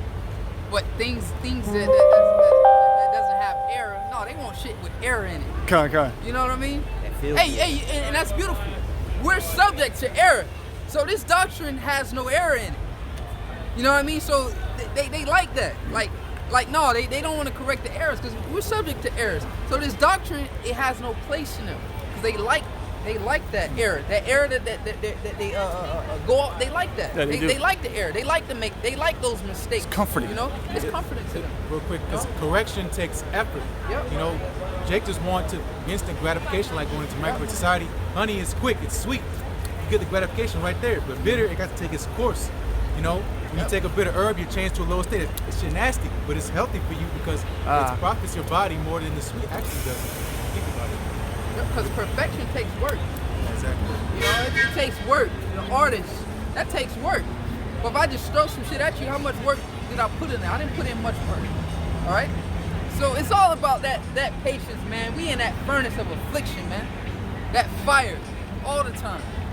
You know? And the Lord just about to just turn the oven up, you know, even higher. Go ahead. Prophesy not unto us right things, speak unto us smooth things, prophesy deceits. Yep, and that's what they want. Smooth things, prophesy deceit, man. Like, these people done lost their mind. Like, I'm dying, but don't tell me I'm dying. Tell me I'm gonna be all right. Trying to hear that. Instead of putting in the work to heal whatever ailment that is, just tell me I'm doing all right. Because I want to keep living my lifestyle. I don't want to change shit up. They don't want to change. They don't want to put in no work. Because what? Change, that takes work, man. All right? They don't want to put in no work. Hey, ultimately, like in John 3 and 17, talk about, all right, they don't want to come to the light. At least their deeds be, be exposed, more or less. Yep. You know, hey, you got a lot of people now that don't want to go to the doctors or go get certain tests done because like I don't want to know about all bad that. News, yeah, they don't want to hear about all that. So it's like, fuck it, I'm gonna just keep doing what I'm doing in the darkness, and I don't want it to be exposed. And Same we thing are the here. physicians. Con. You know. Yep. You know, under Yahushua. Yahushua is the chief physician. And not come to those as whole. Yeah, we Gotta are come to those the sick. physicians. Yeah. All right. Under Yahushua, we're leading you to Yahushua. We are those physicians under the rule of Yahushua. Go ahead. Going back, I'm going to read 2 Timothy 4, 3 and 4. For the time will come where they will not endure sound doctrines, but after their own lusts shall heap to themselves teachers having itching ears, and they shall turn away their ears from the truth and shall be turned unto fables. Yep. Fables. Because that's all fables going to do. It's going to lie. It's going to soothe your ass out, man. Tales. Right? Yeah. Instead of looking in the mirror and being honest. You know? They don't want to be honest. That's why they put on makeup. You know? They clothe themselves with all this bullshit, man. To cover shit up, man. They don't want to be honest with themselves, man. Right? They want fables, man. Fables, listen to fables. It sounds like bullshit. Just that word is fables. You know? That shit don't sound sincere. We go into that It word. even sound like bullshit. Don't sound like no Fables. truth shit. Yeah. Yeah. We go into that word. I think it says mythos, right? It says a Mythos. fable, an invention, a falsehood. Yep. See? An invention. Fiction. Going into a device, too. Yeah, That's stories, why I speak about device. Tales. Those inventions. Thoughts. You know? Go ahead. That was it on that. All right. Fiction. Yeah, that's pretty much it on that. I found a closing part on that. So, like you said, man, we gonna come out here into the Lord, pulls us back, man. Lord's will, we start doing them acts soon, man. To really glorify the Heavenly Father, man. All right, but all that takes time and faith. Like the brothers made a heavy video one time. They faith needed to be built up before they started doing the miracles and stuff, man. All right. Oh, ye of little faith. Yep. Why weren't you able to do that? Why? Because you had little faith. But he said, but anyways, that demon comes out by prayer and fasting. So our faith got to be on a certain level. Hey, maybe the Lord's gonna do something to bring our faith up there. The Lord's gonna perform a miracle that's gonna really lift up the faith of the saints, man. Word. I believe that's gonna happen soon. Word. Lord's gonna perform something very great to the point where our faith is gonna be on another level, and that's gonna bring in those acts. Con. You know what I mean? Just to back you up, because the left hand side is on that level, man. But you can't see that because the things we doing is spiritual. We giving up spiritual sacrifices, but the left hand side, those enchantments, that shit going up, man. So like the brother was saying, the Lord is gonna have something happen, the Lord's will, all right, a spiritual event that's gonna boost up the faith of the elect, man. That's gonna balance out All right, and what we're gonna be able to fulfill in the book of Revelations, where it says, "They that got the victory," man. You see, we're gonna get the victory by the Lord, boosting our faith, because what the scriptures say, for grace and our faith are you saved, man. You see, so the Lord is gonna have something happen, some spiritual events happen that's gonna boost up the elect people's faith. You know, it's gonna balance out and triumph over those wicked intentions that Esau and these other nations is putting up against us. You know, that's what I'm saying. Yeah. Hey, so with that, Lord's word is edifying to the elect of Yashala. I want to give all praises, honor, and glory to Yahweh, Ba'ashem, Yahushai, Ba'ashem, Rakakadash. All right, and double honors to our apostles, the elders of Great Millstone, who were well and taught us the truth of the Spirit, but the thumb. And as always, salutations to the Sequani wa Achim. All right, across the four corners of the earth, that's teaching us truth and sincerity, faith, and honesty. Shalom to the elect. Shalom.